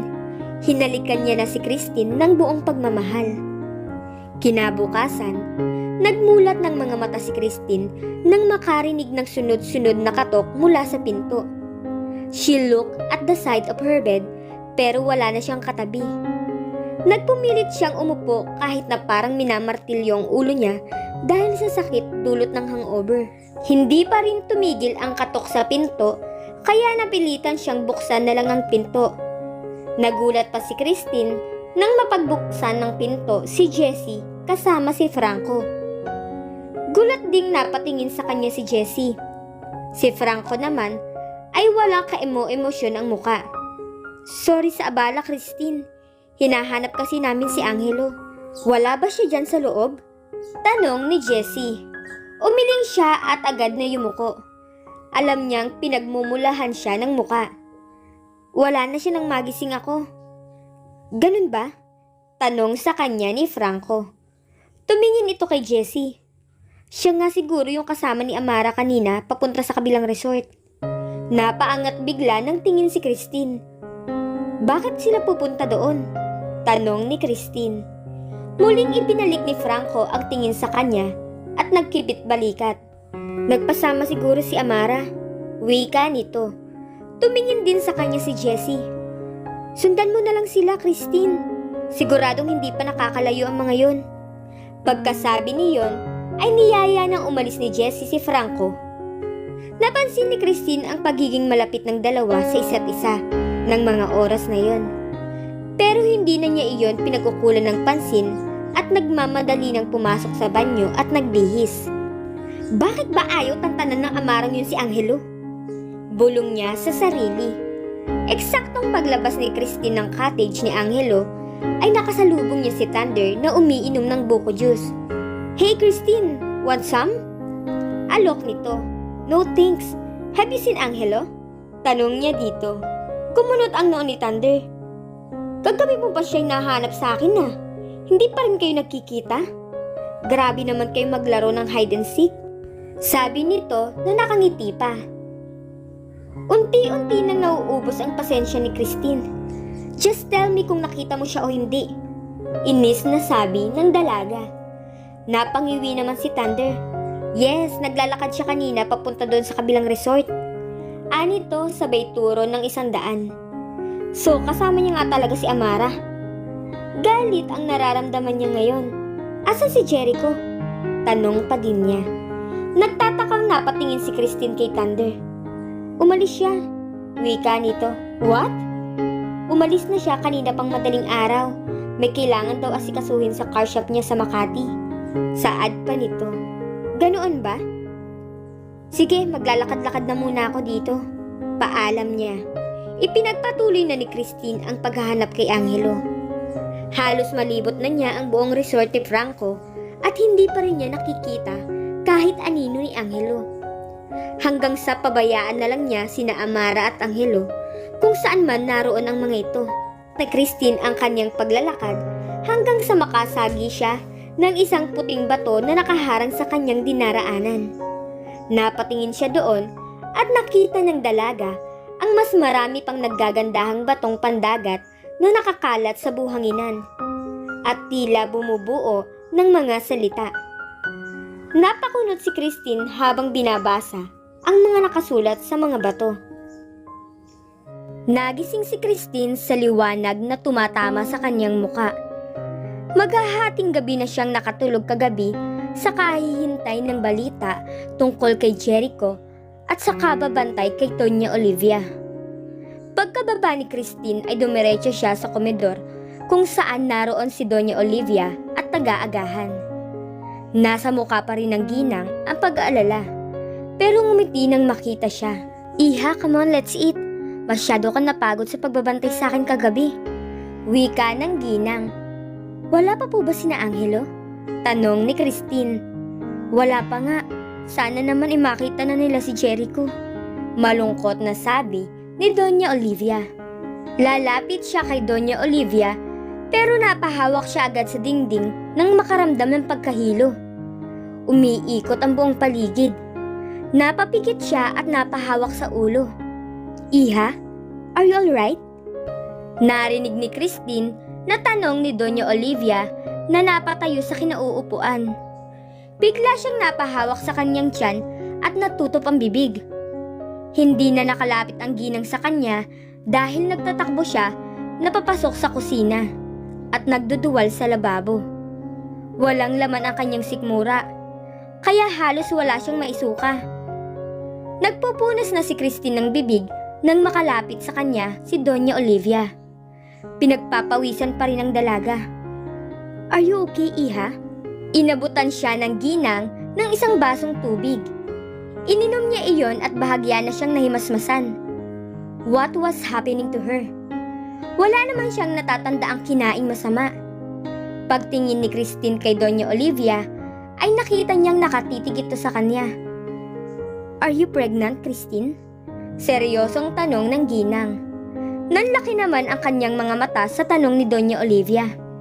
Hindi pumasok sa isip niya ang bagay na yon, kaya hindi kaagad siya nakapagsalita. Buntis nga ba siya? Tanong niya sa sarili. Kay Angelo, di ba? Pangungumpirma ni Doña Olivia. Nagyuko si Christine ng ulo. Nahihiya siya kay Doña Olivia. I knew it. Pagpapatuloy ng ginang. Niyakap siya nito ng mahigpit. Akala niyo ba malilihim niyo sa akin ang relasyon niyo? Halatang halata sa palitan niyo ng tingin ng mga nararamdaman niyo para sa isa't isa. Nag-iba si Angelo mula nang dumating ka dito. Hindi siya palaging naglalagi dito sa mansyon noon. Since you came along, mas marami ng oras ang inilagak niya dito kaysa sa farm. Nakangiting sabi ni Doña Olivia. I'm sorry, ma'am. Pagkasabi niyon, ay hindi na napigilan ni Christine ang mapaiyak. Bahagyang lumayo sa kanya si Doña Olivia. What are you sorry for? For falling in love with my son? No, Iha. You made me very happy. You can call me Mama now. Kapag hindi mo ginawa yun, magtatampo talaga ako sa'yo. Sabi pa ng ginang. Yes, Mama. Nahihiya pa na sabi nito. Pagpasok ni Christine sa kanyang kwarto, ay narinig niya ang pagtunog ng cellphone na ibinigay sa kanya ni Angelo na nakapatong sa kama. Inisip niyang si Angelo iyon, kaya dali-dali niyang kinuha ang cellphone, but it was unregistered number. Nag-aalangan pa niyang sinagot ang tawag. Hello, Christine? Said a husky voice from the other line. Nanlaki ang kanyang mga mata. Jericho? Jericho, nasan ka? Kahapon ka pa. Hello there, Christine. Nagulat siya sa pumalit na boses sa kabilang linya. Do you remember me? Wika pa nito. Natigilan bigla si Christine. Paano niya makakalimutan ang boses na yun? Kuya? Wow, that's very nice of you. Akala ko nakalimutan mo na ako. It feels so good to hear your voice again. How are you doing? Diyan ka na pala sa Hacienda Buenaventura nakatira. Hindi mo man lang ako binibisita. Nagli-live-in na pala kayo nitong ex-boyfriend mo. Boyfriend, rather? Nagkabalikan na yata kayo. Galit na sabi nito. Why are you doing this, kuya? Bakit kailangan mo pang idamay si Jericho? Wala siyang kasalanan sa'yo. Wika ni Christine. Meron, matagal na. Mula pa nang agawin kanya sa akin. Hindi ko lang siyang magawang tapusin noon dahil wala pa akong kalaban-laban sa kanya ng mga panahon na yon. Agawin? Hindi makapaniwalang tanong ni Christine. Kahit kailan hindi ako naging sayo. Pakawalan mo na siya. Para ano, Christine? Para magsama na kayo? No, I won't let that happen. Minsan ka nang naagaw sa akin. Hindi na ako makakapayag na mahawakan ka pa ng hayop na to. Napasinghap si Christine nang makarinig ng pagkasa ng baril. No, kuya, please. Pagmamakaawa niya sa nangangatal na tinig, kasabay ng pagpatak ng kanyang mga luha. Yes, sister. Don't worry. I won't kill him. On one condition. Pumunta ka dito, Christine. Ikaw lang mag-isa. Kapag nalaman ko na nagsama ka ng kahit na sino, magpaalam ka na sa pinakamamahal mong si Jericho. Sabay halakhak pang sabi nito. No, Christine, don't come here! Narinig niyang sigaw ni Jericho. Don't listen to him, sweetheart. Sabi pa ng kuya niya. Come here at papakawalan ko si Jericho at si Tristan. Ibibigay ko sa iyo ang address. Pagkabigay ni Tyro ng address, ay pinutol na ang tawag. Nanghihinang napaupo si Christine sa sahig. Tinitigan niya ang address na nakasulat sa papel. She needed to go there. Kailangan niyang iligtas si Jericho at Tristan dahil siya ang may kagagawan na kapahamakan ng mga ito. Alam ni Christine na siya ang gustong kapalit ng kuya niya. Pinilit niyang tumayo at tinitigan ang singsing na nasa kanyang daliri. I'm sorry, Angelo. I love you so much. Pero kailangan kong gawin to para wala nang madamay at mapahamak pang iba. Iyak na bulong ni Christine. What? Napasigaw si Angelo nang marinig ang sinabi ng kanyang mama. Iho, ipinahahanap ko na siya sa buong hasyenda. Sagot ng mama niya. Hindi malaman ni Angelo kung ano ang dapat gawin. His mind went totally blank. Nakatitig lang sa kanya si Rafael. Galit na sinuntok niya ang dingding na katabi. Wala siyang pakialam kahit nagdugo na ang kanyang kamay sa ginawa. Napaiyak na lamang ang mama ni Angelo sa nangyayari. Anak, I'm sorry. Dapat binantayan ko siya. Hinawakan ni Rafael ang kanyang balikat. Pare, calm down. Papunta na dito sina Christopher at Thunder. Mahanap din natin sila. Ilang sandali lang ay nagmamadaling lumapit sa kanila ang isang katulong na may hawak na isang papel. Sir, nakita ko po ito sa kwarto ni Ma'am Christine. Nakalagay ho ang pangalan niyo. Hinablot ni Angelo ang papel at binasa ang nilalaman niyon. Angelo, I'm very sorry for leaving. Ako ang dahilan kung bakit nawawala si Jericho. Ayoko siyang mapahamak dahil sa akin. Ako ang nagdala ng problemang ito at ako din ang magiging solusyon nito. And this is the only way to save Tristan. I love you so much. Huwag mo sanang kakalimutan yun. Love, Christine. Nilamukos ni Angelo ang hawak na papel. It's that damn Tyron. Pinuntahan ni Christine ang kuya niya para mailigtas si Jericho. I swear, I'm going to kill that bastard. Galit na sabi ni Angelo. Nang maglakad si Angelo palabas, ay agad siyang pinigilan ni Rafael. Where are you going? Ni hindi mo nga alam kung nasaan sila. Tiningnan niya si Rafael. Get out of my way. Sigurado akong nandito pa rin sila sa Cebu. Kung kailangang halughugin ko ang buong lugar na to, gagawin ko. I'm going to kill that guy. Galit pa ding sabi nito. How can you do that, Angelo? Napatingin sila ni Rafael sa pinto at nakita doon si Matthew. Like what Rafael said, you don't even know where they are. Magsasayang ka lang ng oras kung hahalughugin mo pa ang buong lugar na to. Cebu is a very big place. Wika pa ni Matthew. Huwag kang makialam dito, Matthew. Hindi mo alam kung anong sitwasyong meron ako ngayon. Galit na sabi ni Angelo. Yan ba ang nagagawa ng babaeng yun sa'yo, pare? Tanong ni Matthew. Damn you! Aktong susugurin niya si Matthew, pero mabilis siyang napigilan ni Rafael. Huminahon ka, Angelo. Think straight! Sigaw ni Thunder. How can I think straight, Thunder? How? Sigaw pa din ni Angelo. Kinwelyuhan niya si Rafael. Gusto niya nang pumatay ng mga oras na yun. Saka lang siya nahimasmasan nang marinig ang paghagulhol ng kanyang mama. Stop it! Baka kung ano mangyari sa kanila. Anak, buntis si Christine. Hindi dapat siya masaktan. Iyak na sabi ni Doña Olivia. Hindi na alam ni Angelo kung humihinga pa siya ng mga panahong yun. Namanhid na yata ang buo niyang katawan.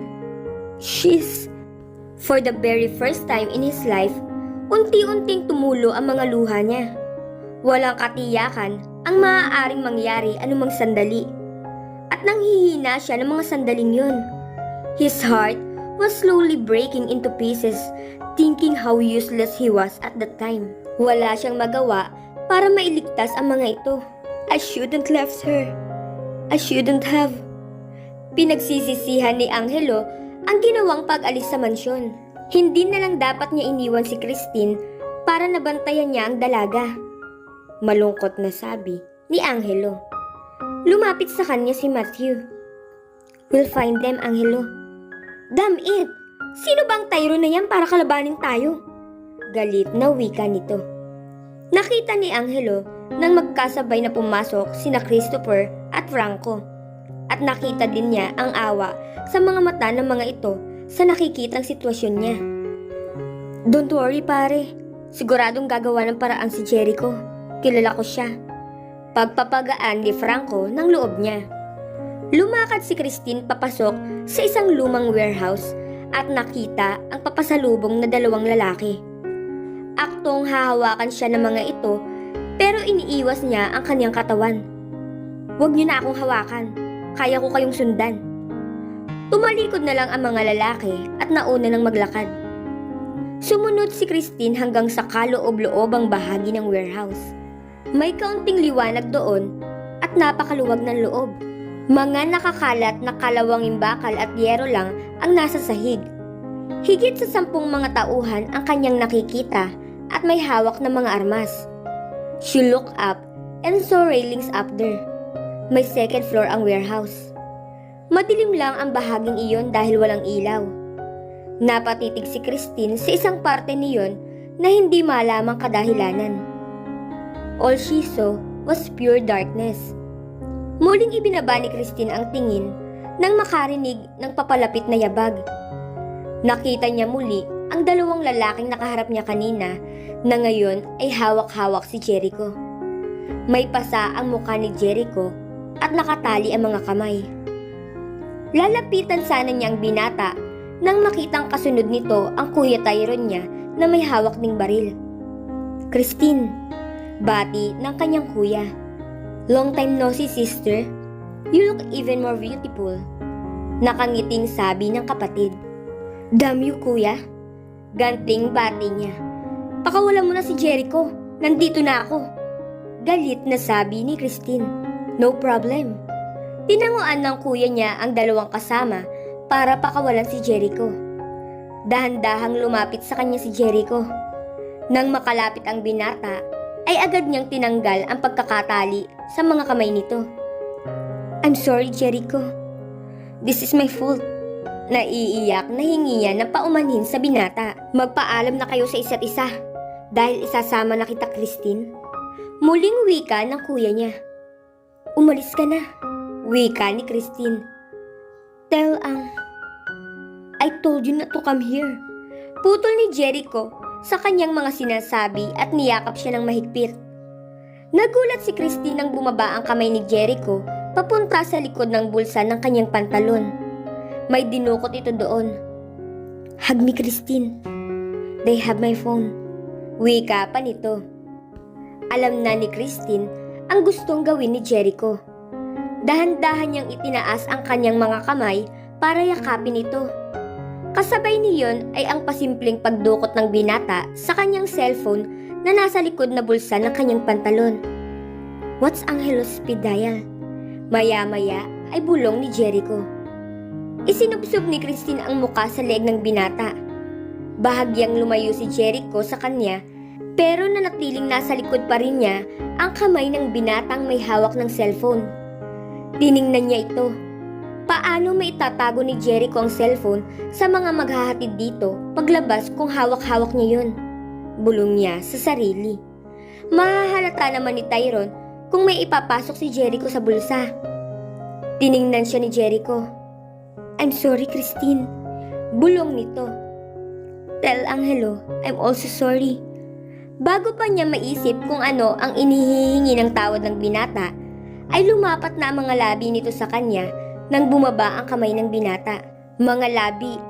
Nanlaki ang mga mata ni Christine, pero agad din niyang ipinikit nang hapitin siya ni Jericho. Kasabay niyon ay ipinasok ng binata ang isang kamay na may hawak na cellphone sa sariling bulsa. Mautak talaga ang binata. Hindi nga naman mapapansin ang kamay ni Jericho dahil mas pag-uukulan ng pansin ang ginawa nitong paghalik sa kanya. Palisin mo na siya bago pa magbago ang isip ko, Christine. Narinig niyang pasigaw na utos ni Tyrone. Pagkalayo ni Jericho sa kanya, ay hinila na ito palabas ng mga tauhan ng kuya niya. Naalarma si Christine nang lumapit sa kanya si Tyrone at hinaplos ang kanyang muka. Pilit siyang nag-iwas ng muka. Sasama ka na sa akin, Christine. Wala nang manggugulo sa atin. Mahinahong sabi ng kanyang kuya. Kuya, I love someone else. Hindi mo pa rin mamaintindihan yon? Iyak na sabi ni Christine. Wala akong pakialam. Marahas na sabi na tono nito. Iniwan ka na ng Jericho na yon. Mas pinili niya ang buhay niya. Wika pa ng kapatid. Nasaan si Tristan? Tanong na lamang ni Christine. He's okay. Huwag kang mag-alala. Mabubuhay tayong isang matinong pamilya kasama niya. Seryoso na sabi ni Tyrone. Hindi siya makapaniwala sa naririnig mula sa lalaki. Tyrone was totally crazy. Napatayo si Angelo nang marinig ang pagtunog ng kanyang cellphone. It was Christine. Hello baby, where are you? Nag-aalalang sabi ni Angelo, pero walang sumasagot. Hello? Lumapit sa kanya ang kanyang mga kaibigan. Is it Christine? Tanong ni Christopher. Tumango si Angelo. She's not answering. Ngumiti si Christopher. She wants to be tracked. Rafael, connect the phone to the computer. Utos ng lalaki na agad namang sinunod ni Rafael. Tumayo si Thunder. Paano ba yan? Panahon na para tayo naman ang gumalaw. Nagkanya-kanya na sila ng tawag sa mga tauhan nila at koneksyon sa otoridad. I think it's an old warehouse. Impormasyon sa kanila ni Christopher habang tinitingnan ang laptop na dala. Sinabi ni Christopher ang eksaktong address at sabay-sabay na silang tumayo at lumabas ng mansyon. Agad na sumakay si Angelo sa chopper ni Rafael, kasunod si Thunder na may tinatawagan pa rin. Make sure to be there as soon as possible. Narinig ni Angelo ang utos ni Thunder. Sino yun? Tanong ni Rafael habang pinapaandar ang helicopter. She's my personal bodyguard. I hired her cause she's great. Sagot pa ni Thunder. Babae? Hindi makapaniwalang tanong ni Rafael. Dami ito Rafael, bilisan mo na lang. Naiinis na utos ni Angelo. Napailing na lamang sina Thunder at Rafael. Ihanda nyo na ang helicopter na gagamitin namin. Bilisan nyo. Narinig ni Christine na utos ng kuya niya sa mga tauhan nito. Hawak pa rin ni Tyrone ang kanyang kamay at sa kabilang kamay ay isang baril. Inilibot ni Christine ang paningin sa paligid. It was very strange. Bigla na lang nawala ang ibang tauhan ng kanyang kuya. Sa pagkakatanda niya, dalawa lang ang naghatid kay Jericho. Pinisil ni Tyrone ang kanyang kamay. Don't be afraid, baby. Ilang sandali na lang ay aalis na tayo. Malambing na wika ni Tyrone. Don't call me baby. Inis na sabi ni Christine. Si Angelo lang ang may karapatang tawagin siya niyon. Bulong niya sa sarili. Nasaan si Tristan? Galit pa ding tanong ni Christine. Gusto mo talaga siyang makita? Tumingin ang kuya niya sa isang tauhan at tumango. Ilang sandali lang nawala ang inutusan ni Tyrone at pagbalik ay akay-akay na nito ang pinsan nitong si Tristan. Mami! Tawag sa kanya ni Tristan. Ina na ang turing ng bata sa kanya dahil siya ang nag-aalaga kay Tristan noong nakakulong pa siya sa kanilang hasyenda. Aktong tatakbong papalapit sa kanya ang bata pero agad itong binuhat ng tauhang sumunod dito. Pinigilan din si Christine ng kuya niya na makalapit sa bata. Saka mo lang siya mahahawakan kapag nasa helicopter na tayo, sabi ng kuya ni Christine. Tiningnan niya si Tyrone ng masama pero agad ding napalipat ang kanyang tingin sa pinto ng warehouse nang bigla iyong bumukas. Nagulat pa si Christine nang makita si Jericho na may hawak na bakal. Nasa likod ng binata sina Franco at Matthew na ibinagsak sa sahig ang katawan ng 2 tauhan ng kuya niya na inutusang maghanda ng helicopter. Hindi nagtagal ang tingin ni Christine dahil agad niyang tiningnan ang lalaking kasunod ng mga ito. How she missed him so much. Kahit na napakaikling panahon lang niyang hindi nakita si Angelo, dala marahil iyon ng isiping hindi na niya makikita pa ang binata kahit kailan, mula nang umalis siya sa hasyenda. Angelo! Tawag ni Christine sa binata. Nakita niya ang galit sa mukha ni Angelo habang nakatingin kay Tyrone. Tatakbo sana si Christine palapit kay Angelo pero hinapit siya pabalik ni Tyrone at malakas na ibinalibag sa sahig. Damn you! Sigaw ni Angelo at patakbong susugod papunta sa kinaroroonan nila. Agad namang nakahabol sina Rafael at Christopher para pigilan si Angelo. Damn you! I'm going to kill you! Bitiwan niyo ako! Pilit itong nagpumiglas sa pagkakahawak ng mga kaibigan. Nakita ni Christine na bahagyang lumapit si Tyrone sa mga ito. Talaga? Sobra ka namang magalit. Naibigay ko na sa iyo ang hasyendang gusto mo. Bakit nakikisali ka pa dito? Itinaas ni Tyrone ang hawak na baril at itinutok kay Angelo. Napasinghap si Christine sa takot. Pinilit niyang makatayo at tumakbo palapit kay Angelo. Kuya, please, don't. Sasama ako sa'yo. Huwag mo na siyang saktan. Pagmamakaawa ni Christine. Lumipat ang tingin ng kuya niya sa kanya. Ang isang kamay ng kuya niya ay mahigpit na sumabunot sa kanyang buhok. Bakit, Christine? Ano bang meron sa inyong dalawa? Nasasaktan na si Christine sa ginagawa ng kanyang kuya. Kasabay niyon ay narinig niya ang galit na pagmumura ni Angelo. Huwag mo nang dagdagan pa ang maaaring ikaso sa iyo, Tyrone. Tinig iyon ni Thunder. Aside from murder, dahil sa ginawa mo sa mga magulang ni Christine. Fraud, para sa panlulokong ginawa mo para lamang makuha ang mga ari-arian nila. Kidnapping, para sa ginawa mong pagdukot kay Jericho. At ngayon, physical injuries pa. Hindi lang kay Christine, kundi pati sa magiging anak niya. Seryoso na sabi ni Thunder na lumabas ang pagiging abogado niya. Binitiwan ni Tyrone si Christine. Anak, nanlilisik ang mga mata ng kuya niya nang tingnan siya nito.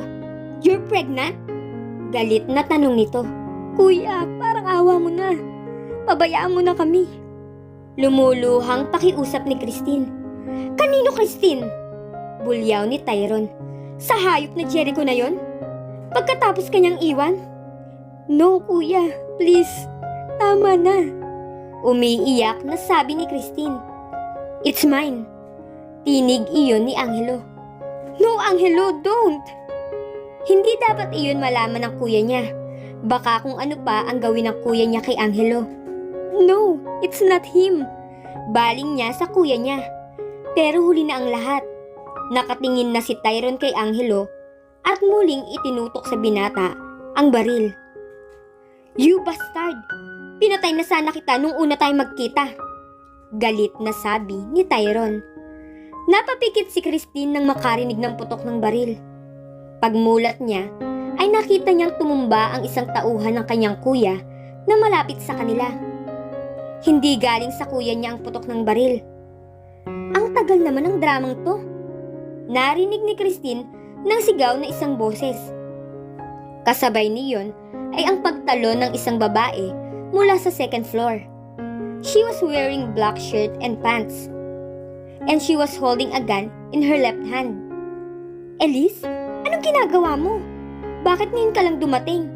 At bakit kailangan mo pang tumalon mula doon? Paano na lang kung mapilayan ka? Wala na akong magiging personal bodyguard. Walang tigil na wika ni Thunder. Napailing na lang ang babaeng tinawag na Elise. Tumingin ang babae sa kanya pagkatapos ay sa kuya niya. Itinaas ng babae ang hawak na baril bilang pagbati sa kanila. Lumakad ito papalapit sa kanila. "You bitch!" Sigaw ni Tyrone pagkalapit ng babae. Aktong ililipat ng kuya niya ang pagkakatutok ng baril sa babae, pero napigilan iyon nang nahawakan si Christine ng babae at itinutok sa kanyang sentido ang baril na hawak. Napasinghap si Christine sa ginawa ni Elise. Mula na namang narinig ang mura mula kay Angelo. "Elise, anong ginagawa mo?" Galit na sigaw ni Thunder. Napaatras naman si Tyrone sa ginawa ng babae. "Ito ba ang babaeng pinag-aagawan niyo?" Tanong ni Elise. "Let's end this. Mas mabuti kung wala na ang subject ng isang away, hindi ba?" Saad ng babae. "Don't you dare!" Utos ni Tyrone. "Why hindi?" Tanong ulit ni Elise. "Walang yaka talaga." Mura ng kuya ni Christine at itinutok kay Elise ang hawak na baril. Muli silang nakarinig ng isa pang putok at nakita na lang ni Christine ang pagtalsik ng hawak na baril ng kuya niya. May bahid ng dugo ang kanyang mga kamay. Mabilis na kumilos si Rafael at agad na pinulot ang tumalsik na baril at itinutok iyon kay Tyrone. Mabilis din namang kumilos sina Franco at agad na dinakip ang kuya ni Christine. Itinaas ni Elise ang hawak na baril. "That's not me." Ngumiti ang babae at pinakawalan na si Christine. Pagkatapos ay tumingin ito sa itaas. Sinabi nang wag nang makialam. Mahina man ang pagkakasabi niyon, sapat lamang ang lakas ng boses ng babae para marinig iyon ni Christine at ng iba pa. Kasabay kong dumating dito ang mga pulis kanina. Pinaghintay ko na lang sila sa labas dahil ayokong maalarma ang mga kidnapper. "I think you can handle this, Thunder," sabi ni Elise. Hawak na ni Franco at Tyrone ng balingan nito ni Christine. Magkabilang sampal ang ibinigay niya sa kuya niya. "Alam mo kuya, pinagkatiwalaan kita sa lahat. Inidolo kita dahil ang taas ng tingin ko sa'yo. Pero bakit? Bakit mo nagawa sa akin ang lahat ng to? Kahit kailan, hindi mo ako naging pag-aari. Oo, minahal kita dati. Pero bilang isang kapatid at hindi nahihigit pa doon. Pero ngayon, kinamumuhian kita, Tyrone." Galit na sabi ni Christine. Umiiyak naman na nakatingin si Tyrone sa kanya. "Christine, alam kong napakalaki ng kasalanan ko sa'yo. Nasaktan kita ng sobra. Alam kong kahit kailan, hindi mo na ako mapapatawad pa. Nagawa ko ang lahat ng yun dahil sa sobra kong pagmamahal sa'yo. Minahal kita mula noon at hindi nagbabago yun hanggang ngayon. Alam kong walang kapatawaran ang kasalanan na nagawa ko sa'yo, pero humihingi pa din ako ng tawad sa lahat. Handa akong pagbayaran lahat ng mga kasalanan na nagawa ko sa'yo, pati kina mama at papa." Iyak na sabi ni Tyrone. "Walang kapatawaran ang ginawa mo." Walang emosyong sabi ni Christine kay Tyrone. "Sino yung kasama mo?" Si Rafael ang nagtanong. Tumingin si Elise kay Rafael. "Kasama? Baka nakaalis na siya." "Don't worry, kaibigan ko lang yun." Hindi maintindihan ni Christine kung bakit sumulyap pa si Elise kay Christopher bago inilipat ang tingin kay Thunder. "See you soon." Pagkasabi niyon ay lumakad na palabas ang babae. Nakita niya pa nang naiinis na sumunod sa babae si Thunder. Napabaling siya ng tingin nang marinig ang pagsusuntukan. Nakita pa ni Christine ang pagbagsak ng kuya niya habang patuloy lang sa pagsuntok dito si Angelo. Puno na ng dugo ang kamay ni Angelo. Bago pa siya makalapit, ay naawat na si Angelo ni Matthew. Paglapit ni Christine kay Angelo, ay agad siyang niyakap ng mahigpit ng binata. Nang yakapin na siya ni Angelo, ay napansin niya sa likuran ng binata ang lalaking may hawak kay Tristan. Agad na ibinaba ng lalaki ang bata nang makita siyang nakatingin dito. Pagkatapos niyon ay mabilis na itong tumakbo palayo. Tumakbo naman papunta sa kanya si Tristan. "Mami!" Umiiyak na tawag ni Tristan sa kanya. Kumala sa kanya si Angelo at binuhat ang bata para ilapit sa kanya. Niyakap ni Christine ng mahigpit si Tristan. Muli na namang tumulo ang kanyang mga luha. "Tristan, thank God you're safe." Tiningnan niya si Angelo. "Thank you." Bulong niya sa binata. Tinitigan siya ni Angelo. Pagkatapos ay tinuyo ng mga daliri ng binata ang kanyang mga luha. Hinalikan siya ni Angelo sa mga labi. "I love you, baby." Malambing na saad ni Angelo. "I love you too, Angelo." Sabay yakap ng mahigpit sa binata. Pagbalik nila sa mansyon, ay umalis na rin kaagad sina Christopher at Franco para asikasuhin ang pagpapakulong kay Tyrone. "Wala ka bang pilay, Jericho?" Tanong ni Matthew, ang doktor sa magkakaibigan. "Wala nga, pare. Hindi naman ako lampa, no? Nagkataon lang talaga na mas marami sila." Nakangiting sabi ni Jericho. "How about you, Christine?" Baling ni Matthew. "No, I'm okay." Nakangiting sagot niya. "Sigurado ka?" Paninigurado ni Angelo. Nakatayo ito at may kausap sa telepono. Si Doña Olivia naman ay pinapahira ng gamot ang sugat ng mukha ni Jericho. "By the way, Thunder," sambit ni Rafael. Kanina pa ito may pinipilit na kontakin sa cellphone. "Yung personal bodyguard mo, she's great." "Bakit, Rafael?" Tanong naman ni Jericho. "Type mo rin? Pare naman. Ipaubaya mo na sa akin ang isang yun." Wika naman ni Thunder. "Sa'yo na siya." Sagot naman ni Rafael. "Wala naman ako sinabing type ko." "Anong sa kanya?" Wika ni Thunder. "Sa akin lang si Elise, okay?" Napangiti si Christine. Parang walang problema ang pinagdadaanan ang mga ito kung makapagkwentuhan. Yung bumaril sa kamay ni Tyrone, hindi yun basta-bastang tao. I can't believe na nagawa niya yung tamaan kahit nasa second floor siya. Pagpapatuloy ni Rafael. "I want to meet him. Itanong mo naman sa bodyguard mo, Thunder." Tumango lang si Thunder. "Pero nagtataka lang ako, bakit kaya kaunti lang ang nagbabantay doon nang dumating tayo? Noong hawak pa nila ako, mga nasa 15 yata ang nandun. Tapos, bigla na lang akong iniwan nung 2 tauhan na naghatid sa akin palabas ng warehouse." Nagtatakang tanong ni Jericho. "Akala ko nga imamasakir pa nila ako." Maging si Christine ay ipinagtaka rin iyon. Pero hindi na lang niya iyon pinansin dahil mas mahalaga sa kanya ang buhay ni na Angelo at Tristan. "Baka naman naduling ka lang nun, Jericho. Ang akala mo siguro sa 5 ay 15. Pagkasabi niyon ay tumawa pa ng nakakaloko si Thunder. Binato naman ito ng throw pillow ni Jericho. "Nakita rin yun ni Christine." Baling ni Jericho sa kanya, di ba? Tumango lang si Christine at muling tiningnan si Angelo nang ibaba na ng binata ang telepono. "Paano mo nga pala kami natawagan, Jericho?" Curious na tanong ni Matthew. "Ayun ba? Alam ko kasi na laging nasa likod ng bulsa ng pantalon nilalagay ni Christine ang phone niya. Kaya sinadya ko siyang yakapin dahil wala sa akin ang cellphone ko. Kinuha kasi sa akin yun. Siyempre, kailangan kong itago yun sa bulsa ko nang hindi nila nahahalata. After I asked Angelo's speed dial, pinindot ko kagad yun. Tukoy ko ang phone na gamit niya dahil pareho kami ng ginagamit. It was Christopher's newly released phone. Then, I kissed Christine para hindi mapunta ang atensyon nila sa kamay ko habang ipinapasok ko ang cellphone sa bulsa ko. Paliwanag ni Jericho. "You what?" Lahat sila ay napalingon kay Angelo. Nakayukom ang kamay ng binata. Biglang natahimik si Jericho. Tumayo si Christine at lumapit kay Angelo. Masuyo niyang niyakap ito. Pagkatapos ay tiningala niya ang binata.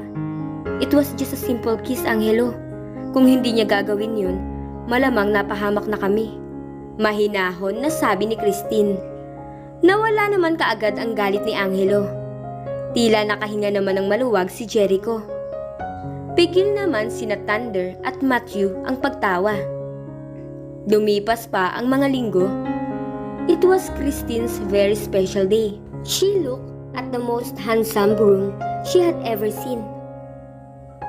I, Angelo Benaventura, take Christine de Castro as my beloved wife, for richer and for poorer, in sickness and in health. Kita ni Christine sa mga mata ni Angelo ang wagas nitong pagmamahal. To cherish, to love, till death do us part. At dahan-dahan nitong sinuot ang singsing sa mga daliri niya. I love you so much, baby. Itinaas ni Angelo ang kanyang muka at mariin siyang hinagkan sa mga labi. Narinig ni Christine ang palakpakan at kantsawan. Tapusin niyo muna yung seremony. Kantsawan ni Thunder. Napangiti si Christine at bahagyang lumayo kay Angelo. She held his right hand. I, Christine de Castro, take you, Angelo Benaventura, as my beloved husband, for richer and for poorer, in sickness and in health, to cherish, to love. At marahan nitong isinuot ang singsing sa daliri nito. Till death do us part. Ninitian niya si Angelo. I love you too. Buong pagmamahal na wika ni Christine. I now pronounce you husband and wife. Nakangiting anunsyo ng paring nagkakasal sa kanila. You may now kiss the bride. Again, nakangiti pang wika ng pari. And then Angelo kissed Christine once more. She was now Mrs. Angelo Benaventura. Nang nasa reception na sila, sunod lang ng sunod si Angelo kay Christine. Kanina pa may inuungot sa kanya, ang ngayon ay asawa na niya. Baby, please. Bulong uli ni Angelo sa tainga ni Christine. Tiningnan niya ito. Angelo, can't you just wait? Gusto mong iwan natin ang mga guests dito? Ganting bulong niya. Iintindihin naman sila ni Mama. He said and kissed her neck. Bahagya siyang lumayo sa kanyang asawa. No way, bisita natin sila. Maiintindihan naman nila yun. Bagong kasal tayo. Wika pa ni Angelo. Congratulations! Narinig ni Christine na pagbati mula sa kanilang likuran. Christine glanced to see the familiar face of a woman. Napakunot noo siya. Elise, right? Salamat nga pala sa pagliligtas mo sa akin noon. She never had the chance to thank her after the incident with her brother. It's okay. Pinakiusapan lang naman ako ni Thunder. Congratulations again. Muling pagbati ni Elise. I need to go. Marami pa akong dapat asikasuhin. Mukhang may inuungot din sa iyo ang asawa mo. Pagbigyan mo na. Nakangiting sabi ng babae at lumakad na palayo. Muling bumaling si Christine kay Angelo. Sabi niya pagbigyan mo na raw ako. Ulit ng kanyang asawa sa sinabi ni Elise. Sagutin mo muna ang tanong ko. Tumingin si Christine sa katapat nilang mesa. Nakita niya roon ang isang babae na kanina pa niyang napapansin. Hindi niya alam kung bakit ganoon ang kanyang nakikita sa mga mata ng babae. She looked as if she was in pain while looking at them. No, not at them. She was looking at Angelo. Sino siya? Sino? Sinundan ni Angelo ang kanyang tingin. Si Pelin Santos? Bakit? Kilala mo siya? Yeah, her company manufactures some of the products in our farm. May shares din siya sa kumpanya ni Christopher. I think she likes you. Komento ni Christine. Tumawa si Angelo. Really? So what? May asawa na ako. Bahagya siya nitong hinalikan. I answered your question. Pagbigyan mo na ako. Natawa siya. Ang kulit talaga ni Angelo. Akmang tatango siya nang marinig ang pagtawag sa pangalan niya. Christine? Nanlaki ang mga mata niya nang makita kung sino iyon. Pia? It was her best friend. Pia? Oh my gosh! What are you doing here? Paano mo nalaman? Niyakap niya ito ng mahigpit. Halos 4 na taon din silang hindi nagkita. Best friend na niya si Pia mula pa pagkabata. I miss you so much, Christine. Congratulations. Kung hindi dahil sa ate ko, hindi ko pa malalaman na ikakasal ka na. Tiningnan ng babae si Angelo. Great catch. Bahagya pang lumapit si Pia sa kanya at bumulong. Ang handsome at angat ng asawa mo. Kumindat pa si Pia. Sige, nagmumukmuk na ang asawa mo. I'll give you a call. Kukunin ko na lang kay Christopher ang number mo.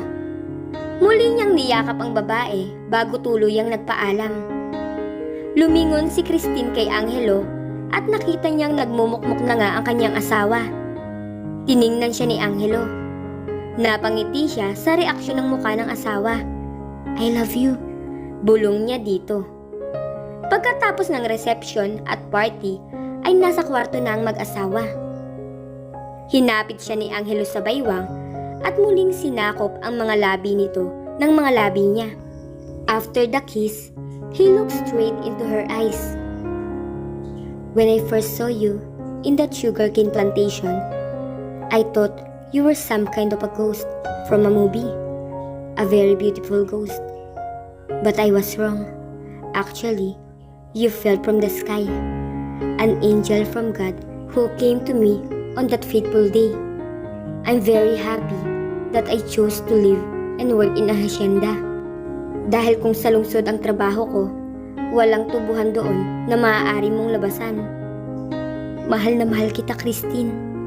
At lahat ay gagawin ko, mapaligaya lang kita at ang magiging anak natin. Bubuo tayo ng isa at masayang pamilya kasama ni Tristan. Ikaw ang buhay ko, baby. Buong pagmamahal na wika ni Angelo. Maraming salamat, Angelo, sa lahat ng ginawa mo para sa akin. Sa lahat ng sakripisyo mo, mailigtas mo lang ako sa kapahamakan. Mahal na mahal din kita, Angelo. At pagsisilbihan kita, kayo ng anak natin, sa abot ng aking makakaya. Naiiyak na wika ni Christine. Isang malamyos na gawad na halik ang isinukli sa kanya ni Angelo. At nilasap nila ang wagas nilang pag-iibigan. At dito na po nagtatapos ang huling kabanata na ngayong nandito ka.